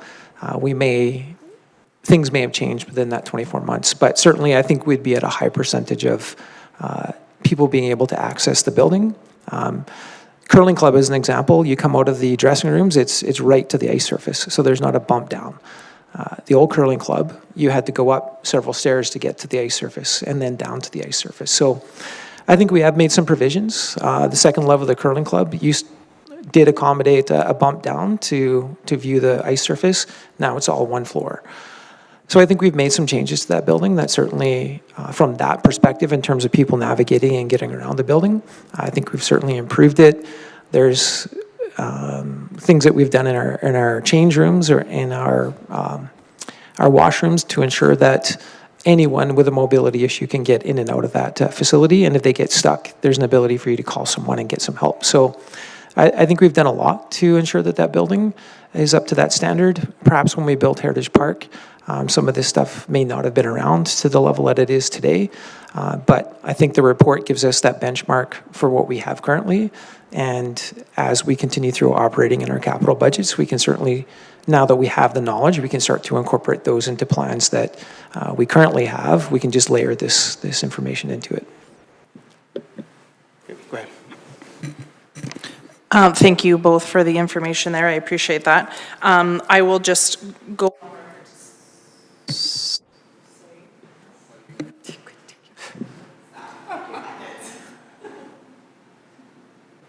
got it. Game on. Go ahead. I just want to go on record to say that the most common thing that I heard was actually the incorrect railing that inhibited their ability to use the bathroom. So I'll just put that out there, that is what I heard was the biggest inhibitor of coming to these facilities is the handrail not being accessible on both sides due to limited one arm use. So then, just to be clear, this was just information seeking. This isn't something that we anticipate we would strive to meet, to have them re-evaluate or come back in a few years. This was just kind of like, give us a benchmark and then we move forward, kind of based on our criteria. Go ahead, Administration. Thank you, Your Worship. Yes, Councillor Niebergall, that is correct. The intent was that we would take a look at this. If we want, as a municipality, to do further reports or further analyses or pursue certification, that would be a different conversation that would come through our strategic planning process, I would anticipate. Okay, thank you. Move on to Councillor Anderson, please. Thank you, Mr. Mayor, and appreciate the opportunity to speak to this one, and certainly appreciate the questions and comments of my colleagues, and will indicate a couple of things that I want to build on and maybe some additional thoughts to add. But Councillor Niebergall indicated the grab bar configurations. And I had that one noted as well, and it was noted in the report, and that's one that really, in terms of functional mobility and be able to access and participate in community, is a pretty big one, that if we're not able to provide accessible sanitary facilities, that's a tremendous barrier. Now, I appreciate and realize that that's not a quick or easy fix, but as an individual councillor, would hope that that's something that we would see from administration, either integrated into their work processes or coming back to council as a corporate planning item potentially. But appreciate Councillor Niebergall bringing that one forward as well. And we'll actually just stay with Councillor Niebergall. I had another comment around community events and some of the restrictions. I know we went to the sanitary facilities side, but one of the other ones we've heard is sometimes it's just not the facility itself, but it's the crowd that exists at those facilities. And one in particular that came up for me last year from a number of community members was the orchestra in the park with the Edmonton Symphony Orchestra, and there were some community members there with mobility devices, even parents with toddlers and strollers that really struggled to navigate the facility just due to the number of people that attended. And one of the questions that came up is, you know, would there be an opportunity, and I do think this is a quick fix, of a barrier-free type seating area that would accommodate individuals in our community that require a little bit more space, a dedicated pathway in from the parking lot and so on. And so I think there's some learning there for us to be able to take away. Now, I know the report is specific to facilities, but that does make use of that specific event, Heritage Park. We've had others, I don't remember the seniors facility that I spoke with, but they had indicated as well that they had come down to Heritage Park. I think it was summer sessions, if I'm not mistaken. And, you know, there was some ability to have their residents sitting along the sidewalk, but that prohibited some travel for other people trying to work their way through, and so, you know, the gravel not the most accessible throughout that area. So again, is there opportunity for us to increase the opportunity for all residents to participate in community at those events with some quick fixes around some barrier-free designated seating or otherwise? I want to pick up on something Councillor Palechko said, and this really lands for me, and I think he said it a little bit more eloquently than I would have, and that was specific to the 60% not being the minimum standard. My words were going to be, I actually don't care about the certification, to be honest with you. The certification to me doesn't mean anything. It's not something that I want to aspire to be certified, but what I want is a community that is accessible to all of our residents, and whatever that looks like. And if certification is our way to get there, so be it. But I don't want us to see that as the target, because the target can't just be 60%. The target has to be a community that is accessible for all residents, that provides them the opportunity to participate in meaningful ways. I do want to touch on a couple of things that really stood out for me, and I'll turn to page 64. of our package, specific to emergency systems. And the one that really stands out for me is the first couple, actually all 3 points, but accessible emergency routes and evacuation information limited or unclear, facilities lacking accessible evacuation devices, visual strobes, and then fire alarms that are too high to reach from a seated position. Now, it's one thing to get residents into our facility, but it's a whole other to ensure safety. You know, one of the conversations we had around the recreation center when we were moving that process forward was a comment that had been made to me now, and we'll look to someone maybe on the TLC board for this, but my understanding was we have a nice entrance that's fully accessible, but if that entrance was to be blocked, there wasn't a very accessible egress or exit to get out of that facility if that front entryway is unavailable. And so had a bit of a tour, and I was shown a couple of exits at the back of the building that had narrow doorways and stairways, which aren't necessarily the best for exiting, especially if we have some mobility needs and challenges. And so, you know, we want to ensure the safety of our residents in these facilities. I point that one out because it was indicated a little bit in the presentation that we saw as an area for opportunity. But I was actually a little disappointed that it wasn't in the quick win section of the report, because I do think there are some pieces that come to safety that could be quick wins, whether that's some additional signage, whether that is dropping the height of a fire alarm or so on, but certainly something that I think is critical for our residents to participate in community in a meaningful way. Can appreciate the comments that were made around the specifics of this specific report, the facilities that were targeted, and that it didn't necessarily target the newer facilities and so on. I do know I had asked the construction team over when we did our tour of the community recreation center and was shown some wider doorways and some of the accessible features that went into that planning, which was very, very encouraging. The piece, though, that stands out for me in this conversation is the takeaway. How do we utilize the report, the checklist, if you will, the information that the Rick Hansen Foundation has provided to us as a municipality to not only enhance existing spaces, which is what this is about, but to ensure the development of new facilities will be, and not necessarily meet the standard of Rick Hansen, but meet a barrier-free universal access standard that ensures all residents can participate in a meaningful way. And so just briefly to rephrase, how do we capture our learnings today in this report, and how do we carry that forward in future capital projects? Go ahead, Administration. How do we move forward?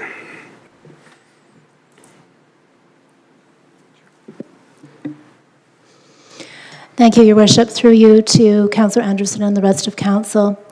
So a couple of the things that administration is exploring are, one, integrating it as part of the capital planning process, and ensuring that the accessibility checklist is part of those processes in a way that takes us beyond the standards required by building codes, and making it truly barrier-free and accessible. I think the other thing that we can explore is what does that mean from a day-to-day use? What does it mean when we're planning events and activities?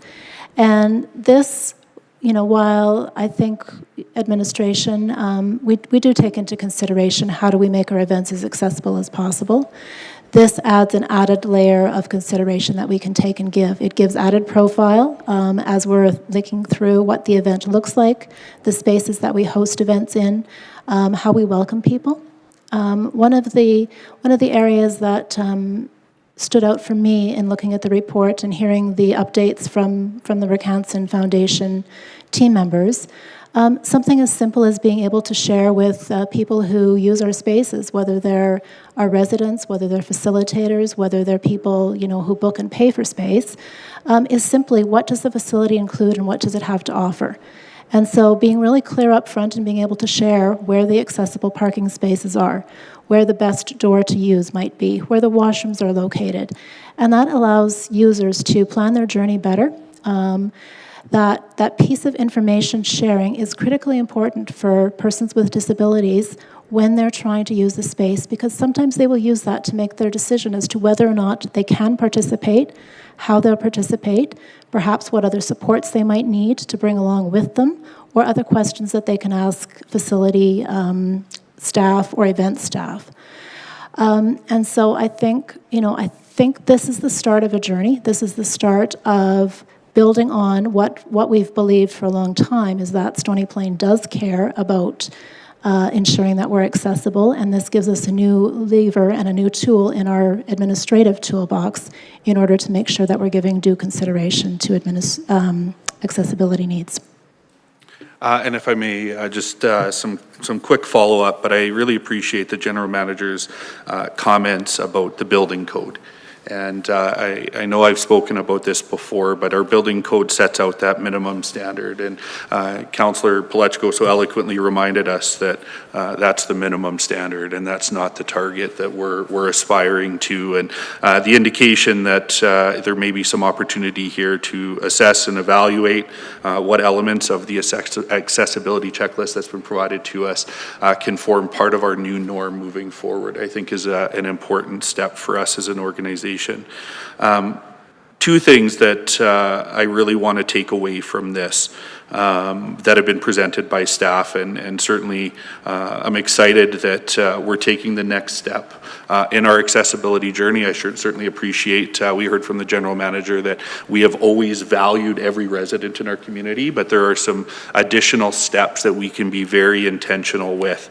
And so two things really stand out to me. One, appreciating that this really is that next step and that we have some work to do, but we have sort of a roadmap in place to help guide us through that. We heard about easy wins, and we heard about the corporate planning process and how some of the larger scale projects with increased costs and so on will be incorporated into our future. And I'm really excited about those conversations and hearing back from administration about how some of those easy wins have been actioned in that time. The second thing that really stood out for me, and this was the manager who brought this up in the presentation, but it was reminding us that there's a balance, that it's not just the residents, but it's our staff as well. And that was indicated through the balance of public-facing and employee accommodations. And certainly we want to be not just a community that's accessible, but an employer that looks after our own. And so I think there's a healthy balance there, and really appreciate how that is integrated into this moving forward. So first step of a continued journey with some new information for us to action, and I look forward to seeing how our community moves forward in the coming years. Thank you for your comments. Any questions? Any other questions, clarity, understanding, and comments? Okay, seeing none. 6. Okay, I just have a couple comments and maybe a question here. So on page 68, there's a name that is incorrect, if that could be just corrected in the future. And then also in terms of that, there's a comment that the town facilities meet the current safety standards. So my question is then, in terms of the safety standards into the Rick Hansen Foundation standards, what is the gap there? What are we looking at in terms of that increased level of service? So, for example, we mentioned that our new facilities meet the standards, and definitely with what we've learned, we had an individual with lived experience go through our rec center to provide some information to us, and how a person that is actually living with physical disabilities and stuff to function and operate, and we made those adjustments. So, what is the difference in criteria or standard from the building code standards versus a lived experience standard?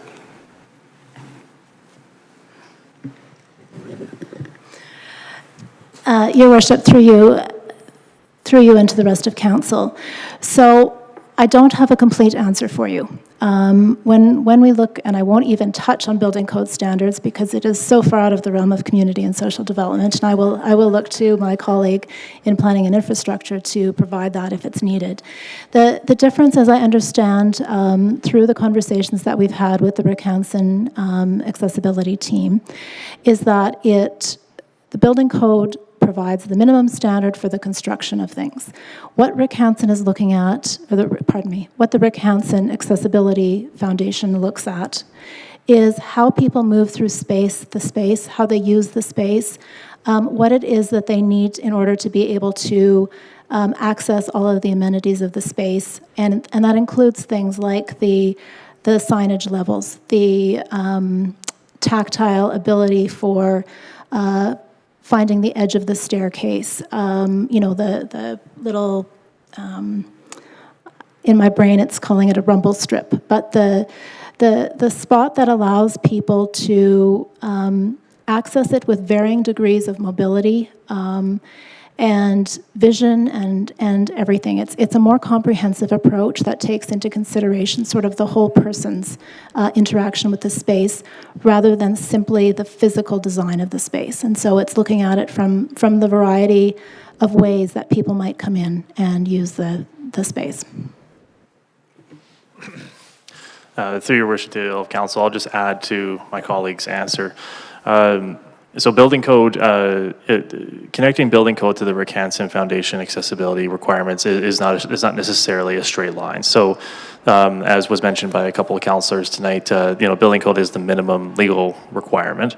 And it tends to be a very pass-fail requirement. You either have something or you don't. And there's a number of categorical reasons regulatorily wise for that. So for example, you're required to have, for restaurants, there's requirements for bathrooms, but the bathroom itself doesn't necessarily need to be at an accessibility level. You need a bathroom. You don't necessarily need a fully accessible bathroom to meet building code.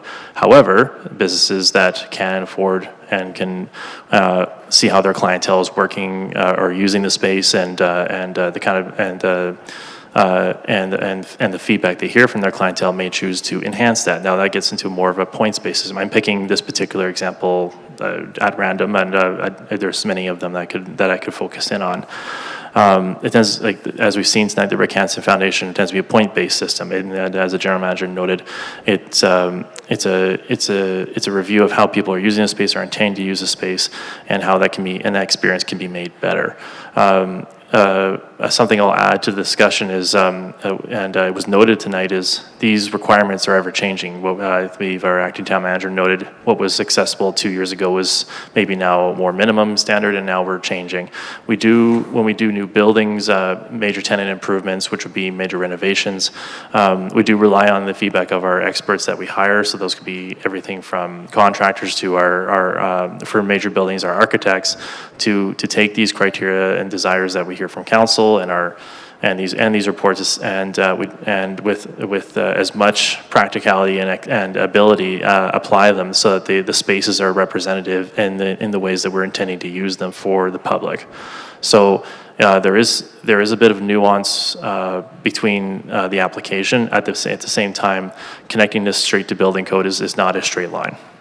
So I'll end it there. Thank you for letting me to add to this discussion. Okay, thank you. And then another question, definitely appreciate the report and the information that is provided for us. Just one question, I think the process and the reason why we did this is to make sure we're providing the opportunities and accessibility for every resident within our community. And I know it's one of the easy wins is to have color contrast within our facilities. How do we address those individuals in the community that have sensory issues with color contrast? So if we're doing color contrast to adapt for one segment of our population, but that color contrast, again, is a negative to another segment of our population. And most of the facilities that we build in a facility, as you look at here, it's very neutral. So when we change one, then we're offsetting the other. Your Worship, I'll try and tackle that question, and I apologize for, there's another button here that we don't have on that side that canceled your microphone. So the CAO has some power on this side of the room. Certainly, I think that's the balance point that this entire conversation lends, and that's where the lived experience, some of the Rick Hansen, I think Rick Hansen looks at, we all know Rick Hansen, so he's lived this experience himself, likely why he started to go around the world, around around Canada and make it more improvements, make it better for people in his condition to get through buildings. But then I think he extended it beyond just his needs and who he is as an individual getting around and navigating. But simply, I think if you look out to the lobby, we have, on the left-hand side, we have the ability for someone that might be in a wheelchair or need to sit down to have a conversation with our front counter staff. And we have 2 spots where people that are able to stand and just do what most of us can do on a day-to-day basis. They've got that opportunity and accessibility to go to the right-hand side if they're more comfortable. So I think part of the trick is understanding the space requirements and understanding how do you navigate the space that might be an older space to allow for some of these enhancements, but also offer, I guess, sorry ladies, this is probably not a good example for you, but sometimes when you go into a McDonald's washroom, the urinal is a lot lower than what we're used to seeing, but that's an accessibility standard, but it doesn't meet the height of all people. So for some, it's not, it works, but it's not necessarily achieving what I think they need to achieve, and you have to make some adjustments. But I think you can go into the main bathroom, it fits everything. So everyone has to make a choice within that space with respect to what makes the best use of the space for themselves. And it might not be the traditional thing that we're used to seeing in that space in terms of washing your hands or whatever you need to do. So I think certainly that's sort of part of what I think they were talking about in terms of it's a long list, and going through and understanding what space is and how you can modify that space. It's not easy to just go in and say, we're just going to lower this counter by 16 inches, because that means someone that's 6'6" might not be able to wash their hands without being on their knees in that particular space. So what's the happy medium between the two? So I certainly think that's where we need to, from a staff perspective, we've got the information, we've got some of the standards. As the general manager of planning and infrastructure said, the code is baseline.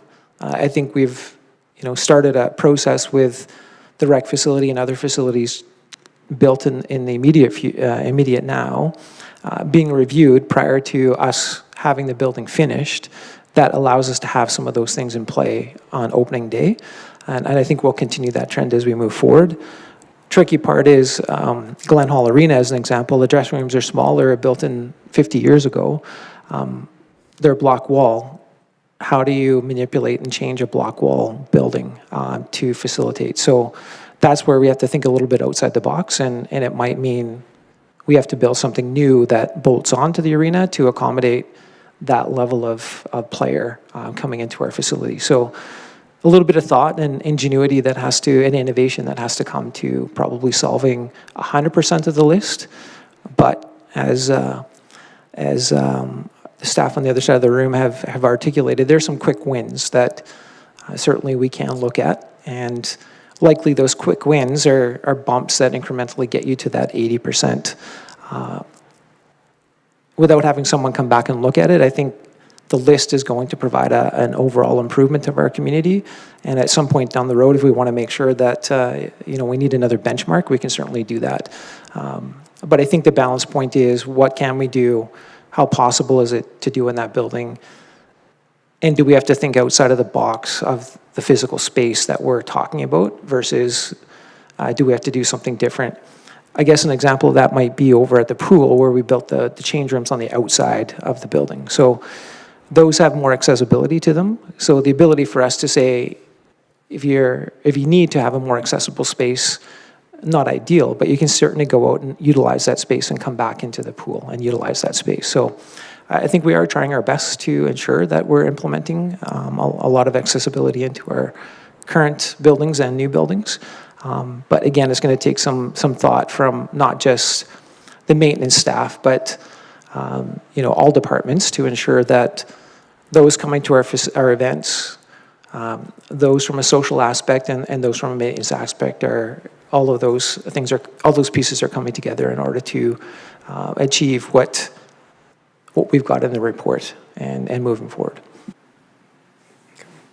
Okay, thank you for the commentary and kind of suggestions from our staff. Okay, that answers my questions. Any other questions for clear understanding? Thank you for the presentation. Okay, move on to number 9.1. We had the presentation, so we're looking for the motion. And that goes to Councillor Niebergall, please. Thank you, Your Worship. I move that Town Council accept the Rick Hansen Foundation Accessibility Summary Report for information. Okay, thank you, members of council. That was definitely a good report. It's good to know that the town does meet all the building safety codes, and then we're also striving to achieve some of the reports and suggestions in the Rick Hansen Foundation report. Any questions and debate on the motion? Okay. Okay, well, thank you for getting this done for us. I think it's, as mentioned, it's a kind of a starting point for us. It gives us the ability to say, this is where we started from. And as you know, even walking through this office, we've seen our fountain counters being a certain height. And then there was a far side of the counter, it was lowered to allow accessibility. And if we can, I think from lived experiences, that was just way too many steps for somebody else. So then that was lowered, moved to the other side, which again, we're continuing to strive to make those improvements so that we have, that we're accessible and available and also kind of trying to be inclusive for everyone. So thank you for that and look forward to future presentations as we renovate, do some capital plans and some new buildings coming on that do meet and exceed the minimum building standards. Okay, call the question, all in favor? That is carried. Okay, move on to 9.2 is the Stony Plain Public Library Annual Report. We just had that great presentation, some good questions and some comments from members of council. Councilor Anderson. Thank you, Mr. Mayor. I'll move this evening that Town Council accept the Stony Plain Public Library 2025 Annual Report for information. Thank you. Members of council, any questions, comments, and debate on the motion to accept? Call the question, all in favor? And that is carried. Okay, moving on to 9.3, this is the Appointment and Assessment Review Board. And again, this is a yearly thing. We did this a couple months ago, but there is a new appointee. So go ahead, administration. Thank you. Through your worship to members of council. The town of Stony Plain is a member of the Capital Region Assessment Services Commission, who acts as the regional assessment review board for the town. The commission has recruited and trained an additional member for the board and is requesting that member municipalities appoint the new member to the assessment review board panels. So the report before council this evening is requesting the appointment of Braden Langtot as a panelist for the 2026 assessment review boards. Thank you. Okay. Thank you. Members of council, you actually had the opportunity to review it. Any questions to administration? See none. Councilor Meyer with a motion, please. Yes, thank you, Your Worship. I should have asked how to pronounce the last name. Langtot? Langstad? Anyhow, sorry. The Town Council appoint Braden Langtot as a panelist for the 2026 Assessment Review Board. Okay, thank you. Members of council, any questions for debate? Clarity? No. Call the question, all in favor? That is carried. Thank you. All right, moving to number 10, which is council discussion. So this is the opportunity for members of council to update issues that we've heard from the community to our staff, or just update things that are happening in our current boards and commissions. We'll start with Councilor Loynes. Thank you, Your Worship. Just for myself, I want to give a shout out to the 299 Mackenzie Navy League Cadets. Sea Cadets. They had a drill competition on Saturday at the Edmonton Garrison where they placed 6th out of 15th. There was only 0.3% difference between 4th to 6th, and only a total of 5% difference between the first place team of Fort McMurray and our cadets here. So a huge shout out to them. That is a huge accomplishment, seeing as they only had 9 cadets participating. So good job to them, as well as for the Sea Cadets. They're celebrating 40 years on Sunday, and I am proud that they will be doing a Freedom of the Town event with your worship, and I am looking forward to seeing that. And that is all for me today. Thank you. Thank you. Councilor Niebergall? Thank you, Worship. Pretty brief today. I just wanted to give a shout out. The Pioneer Museum has added a bunch of, a few yard games to the facility. So when you swing by for your donation admission fee, you can also then enjoy some fun yard games in the area. And of course, on the weekends, the tea house is open with some yummy treats, so you can swing by and take that in as well. And I think that's it for me. Thank you, appreciate that. Oh, yard games, I loved yard darts when I was growing up. Councilor Anderson? Thank you, Mr. Mayor, and I'm the opposite. I thought we were going to have a quick meeting, so I actually had a few things that I wanted to discuss this evening. I will ask the representative on the Pioneer Museum, are they looking for donations of yard games? Because we built a game called Foaling for our wedding, which is football bowling. And instead of throwing a bowling ball, you actually throw a football, 20 yards, and try to knock over the other guy's bowling pins. That has sat in my garage for 6 years, and I am ready to get rid of it. So would the Pioneer Center be interested in? Okay, you want it, or you want it for the Pioneer? Okay, all right, let me know. A couple of questions through you, Mr. Mayor, to administration. We'll try to keep them brief, but we did see the tri-municipal region housing, oh boy, now I had it up. Housing and service needs estimation, which was part of, I believe, a provincial report, but specific to the tri-municipal region. I do believe that report was made public to the community last week. Just wondering if that is something that we'll see come into chambers in sort of an official report, or is the public release through our website or otherwise, sort of how that information will be communicated to residents. Go ahead, administration. Thank you, Your Worship. Through you to Councillor Anderson and the rest of Council. We don't have plans to bring the Housing and Service Needs Report directly into Council. However, we do have a poverty reduction strategy update scheduled for later in June, and so there will be an update as part of that, and a chance to ask questions if there's anything specific. For reference for everyone, the Housing and Service Needs Estimate is done every 2 years on a tri-regional basis. It's also done across the province of Alberta, and it's intended to give communities a sense of what people who might be struggling, perhaps they're unsheltered or they're at risk of being unhoused or housed precariously, what services and support needs they might have as part of the community. And so the report outlines that. It is posted on the town's website now, and the provincial level reports for other communities are also posted on the Rural Development Network website. Okay. I do appreciate that, and certainly appreciate that it's biannual report. I do think there were some increases that I think were of interest and would be interest to council in our approach, and so I look forward to that presentation here in a couple of weeks' time that may include some of that, so thank you.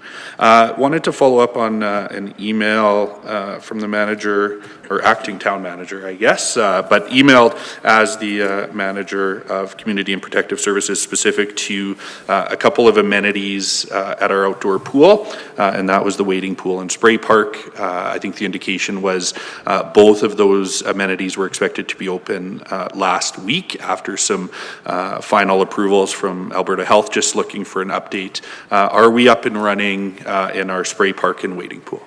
Go ahead. Your Worship, through to Councillor Anderson. Certainly, the wading pool was not open on the weekend. We did not get that approval, but I can report that we did get approval today, so the wading pool is open now. Spray park, we did open on the weekend, and staff went in and saw water pouring all out of certain things in the shack. So they had to make the unfortunate decision to shut it down for I think a day over the weekend, maybe 2 days. It's back operating today, so staff were able to get in, and I don't know that they've repaired it 100%, but we've come to some sort of way of making it operate. So I think we still have to do some repairs, but certainly it's open and available for people, and the weather this week is probably the right timing for it. Yeah, absolutely. I think mid to high 20s, I know residents will appreciate that, and I'm confident the work that needs to be done will. So thank you for that update. Going back and forth here, but I will look to the General Manager of Planning and Infrastructure. We've asked, or a number of my colleagues actually, I don't think I've asked this one yet, about street sweeping. I know there's been some work on some of the major roadways, but took, I think, two calls at 3, but 2 residents, third call, on residential side of street sweeping. I think we have a list that we follow that follows our snow clearing routes and so on, but just an indication, if we could please, when we can expect residential street sweeping to get underway. Through your worship to Councillor Anderson of Council. Thank you for the question. There will be an update posted to the town website this week on the exact scheduling. I was speaking with the supervisor this morning on the subject. They are gearing up for the residential street sweeping. Updates are incoming. They have been slowed by some of the larger road clearing that they've been focusing on, but they're just finishing up right now. So just watch the town website for updates this week, and there should be a schedule posted. Perfect. I do certainly appreciate that. Once it is underway through you, Mr. Mayor, how long do we anticipate that street sweeping process to take? Through your worship to Councillor Anderson, like everything else is always weather dependent. It just takes a few weeks for us to get through all the streets. They will typically run 1 or 2 crews to power through. Usually within a month or so, they'll have the whole town done. Usually by June, July, they'll have everything done. Possibly sooner if weather and the accumulation material is not so bad. I do have one additional question on the street sweeping, if I may, Mr. Mayor, and that's just specific to historical street sweeping. Are we sort of on par to where we would expect to be? Are we a little bit behind, a little bit ahead? Where do we find ourselves? And how does that impact other tasks for the teams that are involved in the street sweeping? Through your wish to Councillor Anderson, appreciate the opportunity to talk to the current scheduling opportunities that the teams are going through right now. So we did have a late start due to the the late snow accumulation we got on a couple of occasions in the spring here. We also did have some unexpected requests from the provincial contractor to take over the street sweeping of Highway 779, including the medians, so that did impact our schedule. The teams have been trying to maintain other services such as pothole filling, as well as some dust control requests in between the street sweeping that they've been doing. It is the same crews that do all that work, so they do have to prioritize and schedule their days so that they're able to power through their seasonal activities while also getting the major work done. They're also lining up other services like the annual line marking, as well as any of the additional road work that they would normally get to, seasonal work as well. Thank you for that, and actually that leads to one, I think, final question on this one. When it comes to snow clearing, we've utilized contracted services to assist when sort of our timelines have required that, whether it's excess amount of snow or some challenges with freeze thaw and so on. With the understanding that we've sort of gotten a late start due to weather and some of the unexpected requests for additional work, does there come a time, or will there come a time, where we would consider some contracted services to assist with potholes or street sweeping otherwise to ensure that it's undertaken in a timely manner? Through your worship to Councillor Anderson, I'll point out that there's comparing the snow operations with the street sweeping and summer activities, the urgency is a little different. So this year was an exceptional year with snow, as was noted by, I'm sure, everyone who lives in the town. We did make an exceptional call to get additional support from our contractor services, which which did allow us to complete the residential snow removal in a more timely manner. There is, with snow removal, there can be a little bit more urgency on moving the snow out and supporting the residents for access to their not just their homes but also into the transportation network. With the street sweeping and pothole filling activities, while important and they're less urgent and can be more folded in. So at this time we don't look to the contractor services model here. That's not to say that wouldn't be looked at as we grow and take on more responsibilities. There might be some opportunity for us to look at that. We do have an exceptional roads crew that is able to even despite the late start, they are able to pivot and get a lot of this work done. So at this time, we're not looking at that, but it is something that I know the supervisor and the manager do keep an eye on and this goes to service levels of how we can maintain the resident expectations and our own expectations with the roads with either the crews or enhancements we have. So we also have to be mindful of the urgency and the budgeting and as well as the resourcing. So there is a number of considerations that we play. For now, though, while the pace is a little slower than I think everyone would like, this is something we will be getting done.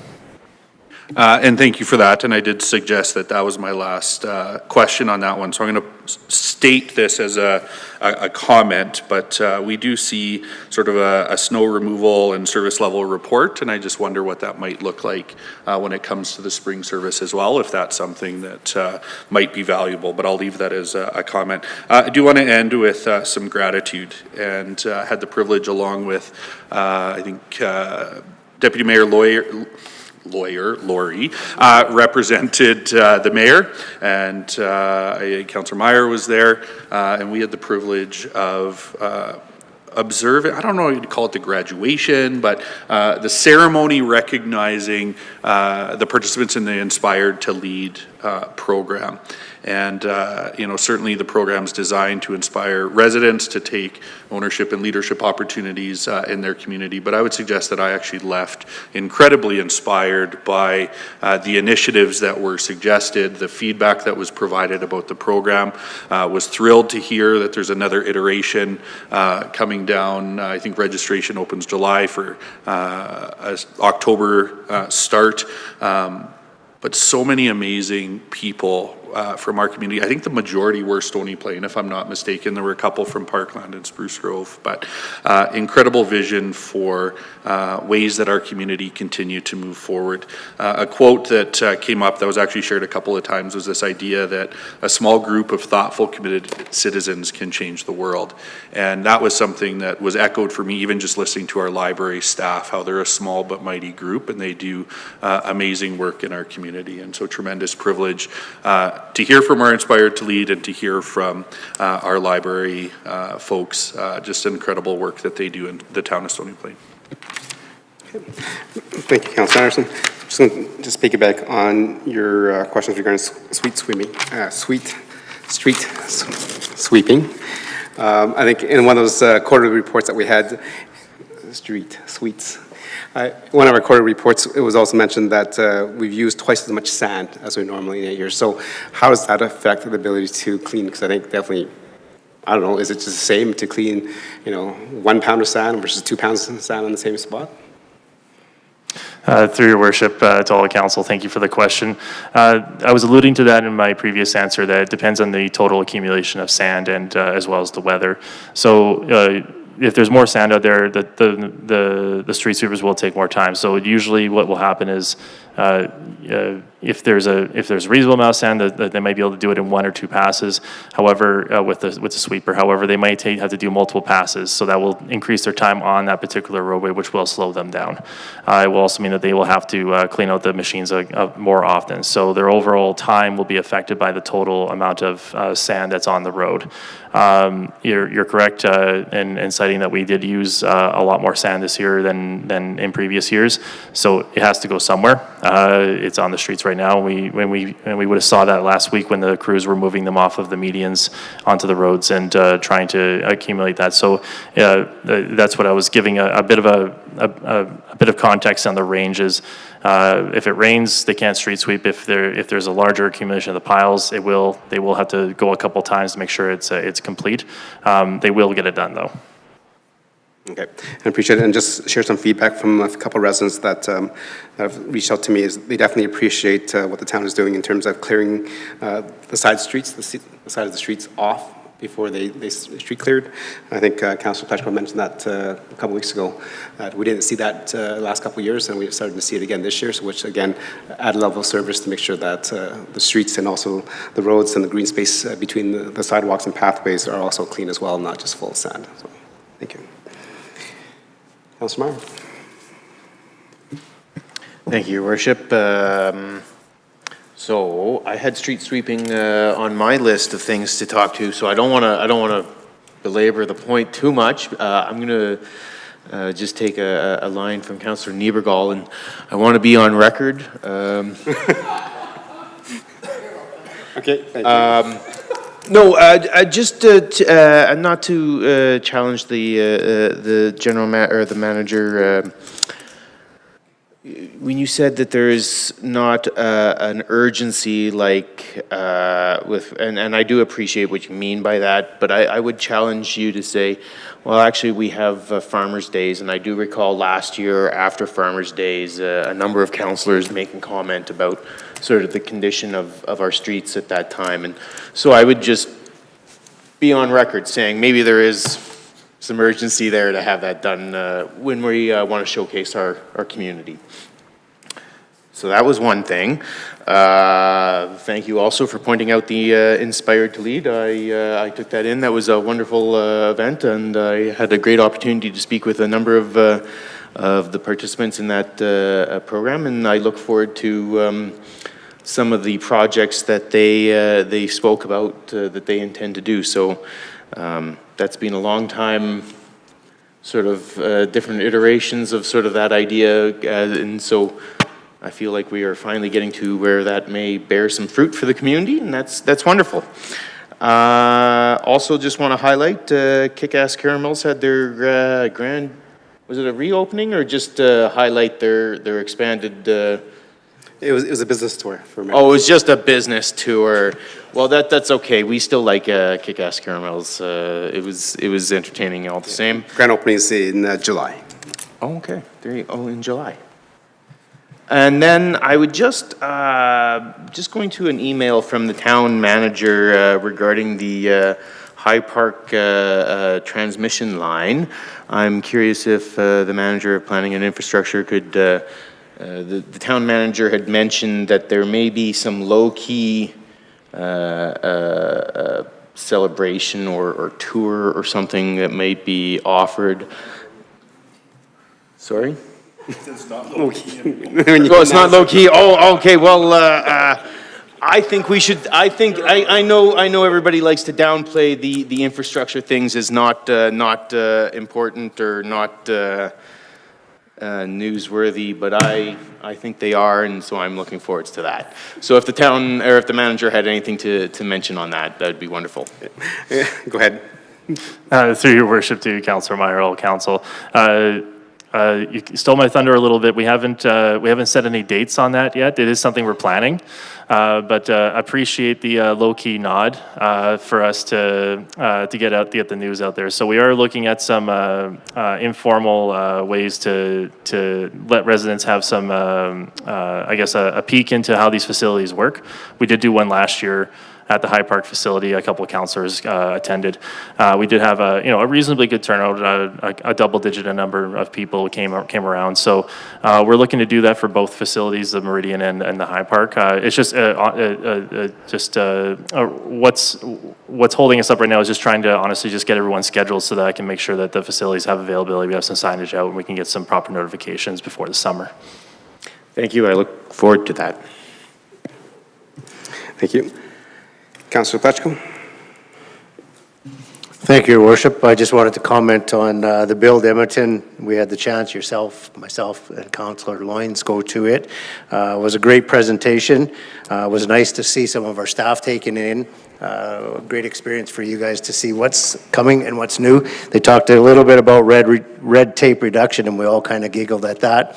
And the other thing I would really like to do is I was very disappointed in the minister, and I would encourage him to get his self out to our community and see what it is that this council does within our community. He kind of labeled everybody on a, how do I say it? Try to be politically correct. We're not all about the environment. We're about doing what's best for our communities, and I don't believe we dip our toes into areas that we're not supposed to be dipping our toes. So this is an invite for our municipal affairs minister, who has not been to our community, to come out and see what we do here and take in how well we do what we do out here with council and our communities. So an invite, if maybe somebody at administration can get that out to him, to come out and actually see what we do. Previous municipal affairs ministers have been out and they kind of understand what we do here. And at that luncheon, I don't believe he believed any of us know what we're doing. So thank you. Okay. Thank you for that commentary, and thank you for the update. And definitely the minister has painted most municipalities with the same brush. Does so, again, being a new minister to this portfolio, I do hope we have the opportunity to host the minister in our facilities at one point in time to go over things that we're doing in Stony Plain, which makes it uniquely Stony Plain, which does reduce red tape that they've asked us to do, and we just need their cooperation to reduce the provincial red tape so that we can get things done faster as well. Thank you for bringing that up. Deputy Mayor. Thank you, Your Worship. Appreciate the questions around the horn. Not a ton that I'll repeat. I did have a couple noted down here, but I do want to expand a little bit in regards to the street sweeping aspect. I heard something from the general manager, but not a lot of explanation on it in regards to the taking over of services on Highway 779 for the province. I'm just wondering if you can expand a little on that, as it was my understanding that the province was responsible for that. Through your worship to Councillor Laurie and all the council, appreciate the opportunity to clarify that comment. So we did, in the last, the town did receive notification from the province's contractor, Ledcor, that they would be willing to pay the town to complete the complete the Highway 779 street sweeping, which was probably well, it was accepted by the town staff that we would work in that schedule despite the last minute notice of it.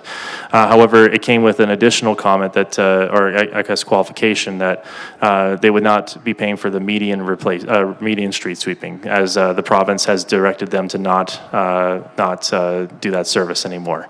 So. Our staff were able to pivot and make use of that. There is a quoting contract in place with Ledcor to receive some funding for the services rendered. However, all the work that was just noted, where we moved the debris onto the road, that was on town time, and the remainder was done off of a priced amount from Ledcor. Thank you. Appreciate the clarification, despite my disappointment in their approach to it. My second question to that would be, this afternoon I noted that Ledcor was out doing some line painting on 779, which would have been fantastic if they weren't painting over a whole bunch of sand and gravel.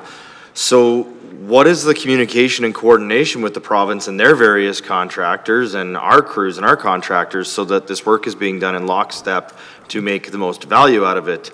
As I'm sure when our sweepers go through to clear up the remainder, those freshly painted lines will not be present. Through your worship to Deputy Mayor and all the council, our staff vigilantly try and coordinate as much as we can with the provincial contractor. Sometimes they schedule things on their own and they will make things happen. I don't have a direct comment or that I can provide council today on that particular event, but I will give council assurances that our manager and supervisor do keep in touch with their counterparts at the contractor about intentions and work going on, and also we do pass on comments from council when we hear them through the years working with this contractor of expectations within the community. So those are directly relayed to those that do the work. Ultimately, though, they don't report to us. They don't work for the town. So we do try and keep a as good a relationship as you can in those circumstances. But ultimately, the province is the one that dictates their service levels, and they abide by those schedules that they have to accomplish. Thank you. Appreciate that. And I'll just use this opportunity then to highlight the fact that we've offered on multiple occasions to take over the maintenance portion from the province with an agreement so that we can determine the standards and align them with our community standards. And then we can also align scheduling and so on and so forth to provide a most efficient service to the entirety of the town, not segmenting different areas off into different spaces. And it seems very obvious if Ledcor is asking the town to take on some of the work that maybe they don't have the capability or the capacity to do the work that's required on that infrastructure, and it should be something that they look at as maybe it is a good opportunity to meet with the town and discuss with the town about our ability to service the roads through our community. The only other comment or question, I guess, that I have in regards to the street sweeping is I think it's completely understandable where we're at. I think, again, given the winter that we had, the accumulation of sand, grit, gravel, et cetera, on the roads has created a challenging environment where it is taking much longer. The challenge that I'm hearing from residents and what I'm seeing myself is a very large lack of communications in regards to our street sweeping program, in regards to priority routes, in regards to timelines and so on and so forth. Understand you stated that there will be an update posted this week on the website finally, but we're approaching the beginning of June. Our street sweeping, I believe, has been going on for several weeks at this time. Yet when you go to the website, there is absolutely nothing listed about when crews started, about what areas are prioritized, and so on and so forth. So I'm just wondering if there can be any comments in regards to a communication strategy or a communications roadmap, I guess, for street sweeping, because I think our challenge right now is just a lack of community information, not necessarily a lack of community acceptance as to where we're at in the process. Through your worship to Deputy Mayor and all the council, thank you for the comment and the observation. So the crews, like I said, have been diligently trying to work through a number of different key priorities and comments from other areas of town. Certainly, you know, I'm the first person to tell anyone that we always strive to be better, and in every aspect of the operation, everything from getting the sand off the ground to how we communicate to residents and those that use the roadway of how we do it. I don't have a specific example as to what's going on with the communication here. I do know our supervisor works very diligently with our comms group. They do have a very open dialogue on when the service levels are going on. I can offer, again, going back to some of my previous answers, that the challenge has been the supervisor and the crews have been trying to diligently do a number of different services in parallel, and certainly there has been some scheduling challenges amongst trying to just make sure that they get through things in a sequential order. So not necessarily like I said, a straight line answer to those things. That's feedback I can give to the teams and see how we can improve for next year. Would ask that, again, I guess with the acceptance that there's been an unusual spring this year and a lot more accumulation of materials, some changing requirements that we just discussed here tonight. I would say that the crews have done as diligent a job as they can trying to get through all the priorities with all things considered. But ultimately, we're nothing if not trying to be better every time. So communication is an important part to this community and this council, and that's something that we can see how we can explore later as another improvement. Excellent, thank you, appreciate that. And if I can make a simple suggestion on that, with our snow clearing, we have a priorities map. If we had something similar on our street sweeping that had, priorities A, B, C, and D, and we can just simply state that crews are currently working on priorities A, even if it didn't have a timeline attached to it, I think that at least gives clarity to residents as to what is prioritized and where the crews are at in the process. Appreciate again all the work. I have seen them out there. They are working hard, and the pile in the public works yard is, I won't even call it a pile, it's dang near a mountain at this point in time, is growing quite significantly. So there is a lot of evidence that they are out there doing work. Appreciate the work that's being done in balancing the priorities, because we also know there was a challenging season with potholes. We also know we have some gravel roads in the area that are receiving some attention. So it's kudos to the crews for the work that they're doing. I just think, unfortunately, sometimes our residents aren't necessarily seeing them because they're not in town or around at the same time the crews are. And when they go to seek information, there is no information. And so their observation at that point in time is that work isn't happening. So just anything that we can do to make sure that that gets highlighted so that the work of the crews can be appreciated and residents can be engaged in understanding where we're at, I think would be a benefit. So appreciate all those updates. That's all for me this evening, Your Worship. Thank you, Deputy Mayor. Thank you for the commentary. That's definitely some good suggestions in terms of communications to our staff. All right. Did you want to add on? Go ahead, Councillor Neighbourgall. Let me go back to your line to add on. Go ahead. Thank you, Your Worship. It's actually in response to Councillor Anderson. So the Pioneer Museum is super excited to add foaling to their repertoire of games available. So all you avid football bowlers can... If they start a league, I'll be the first to sign up. Okay, perfect. I look forward to the naming of it. Thank you, Councilman Neighbourgall. Appreciate getting that feedback from the Pioneer Museum. And definitely for me, just, on behalf of myself, thank you, Deputy Mayor, for taking over some of the activities that happened this week. I was gone attending the Alberta Japan Touring Municipality Association. Again, that was held in Lacombe, big old LA. And I wish it was a little bit hotter, but it was not quite. But I was in LA, and definitely the conference was actually very interesting for me as being a resident of Alberta and Stony Plain. I haven't traveled down to Lacombe and seen the history and seen what was actually done there. So they had a couple presentations about the history, about the mural programs that they have there, which kind of rivals ours. However, I'll let you know, they only have 32 murals, and we have 40. So I think we're still the mural capital of Alberta. So until they get 8 more, we're still got that. So let's keep that happening. And then just with that is, there was 2 executive positions that were up for renewal, and one was the president and one was the secretary. So Kerry was nominated, and he was acclaimed as the president, and Jane was also the secretary currently, and she was also acclaimed as the secretary. So that association is in good footing in terms of the executive there. The 2027 AG10MA conference is also in Barrhead. So it's roughly about the same time. So very interesting to see that Barrhead will be having their community twinned. And then the year after that, it looks like Whitecourt might host it, as they'll be celebrating their 30th anniversary of twinning with their municipality as well. So just some things to keep on your radar. Question for administration. I think the fall of last year, before everything kind of got frozen up and closed up, we're talking about the Meridian Water Reserve reservoir upgrades. So there was the outstanding of the pickleball courts that we started, and also the basketball court and kind of green area down by where the reserve is. Can we get an update on that, please?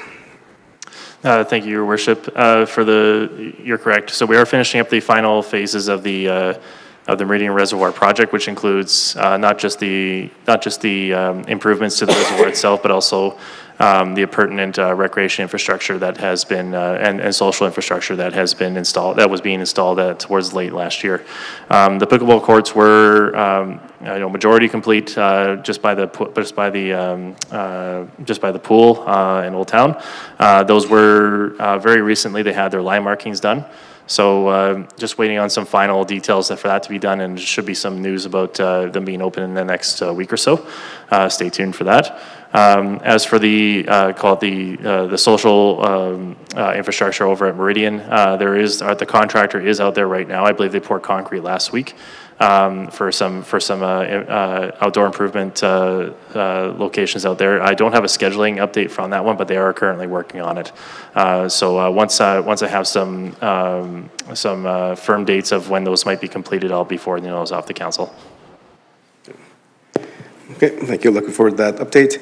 Another question raised by a couple residents in terms of large trucks coming into the community using their Jake brakes. They're eastbound, so from 16A coming in.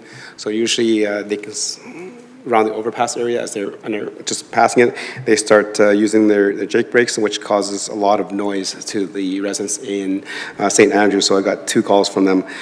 And then they also mentioned that there's no signs on the highway to prevent trucks from using their Jake brakes. So is there a possibility of getting that? Through your worship to all council, certainly we can reach out to our provincial counterparts and see about getting some signs installed. I don't, off the top of my head, I don't know if the province generally installs those signs without a request, so it's something we'd have to look into and advise. I will look to my counterpart at Community Protective Services if there's any bylaw implications with that, but for signage, that's something we could send a request in. Your worship, to answer that, our traffic bylaw does have a provision that says Jake bikes are not permitted in the municipal boundaries of Stony Plain. So again, AT would be the governing body on whether or not a sign could go on 16A, but certainly within our boundaries, it's not permitted. Okay. So that's not permitted. So in terms of getting signage, because the individual mentioned to me that there are signs up by Villeneuve.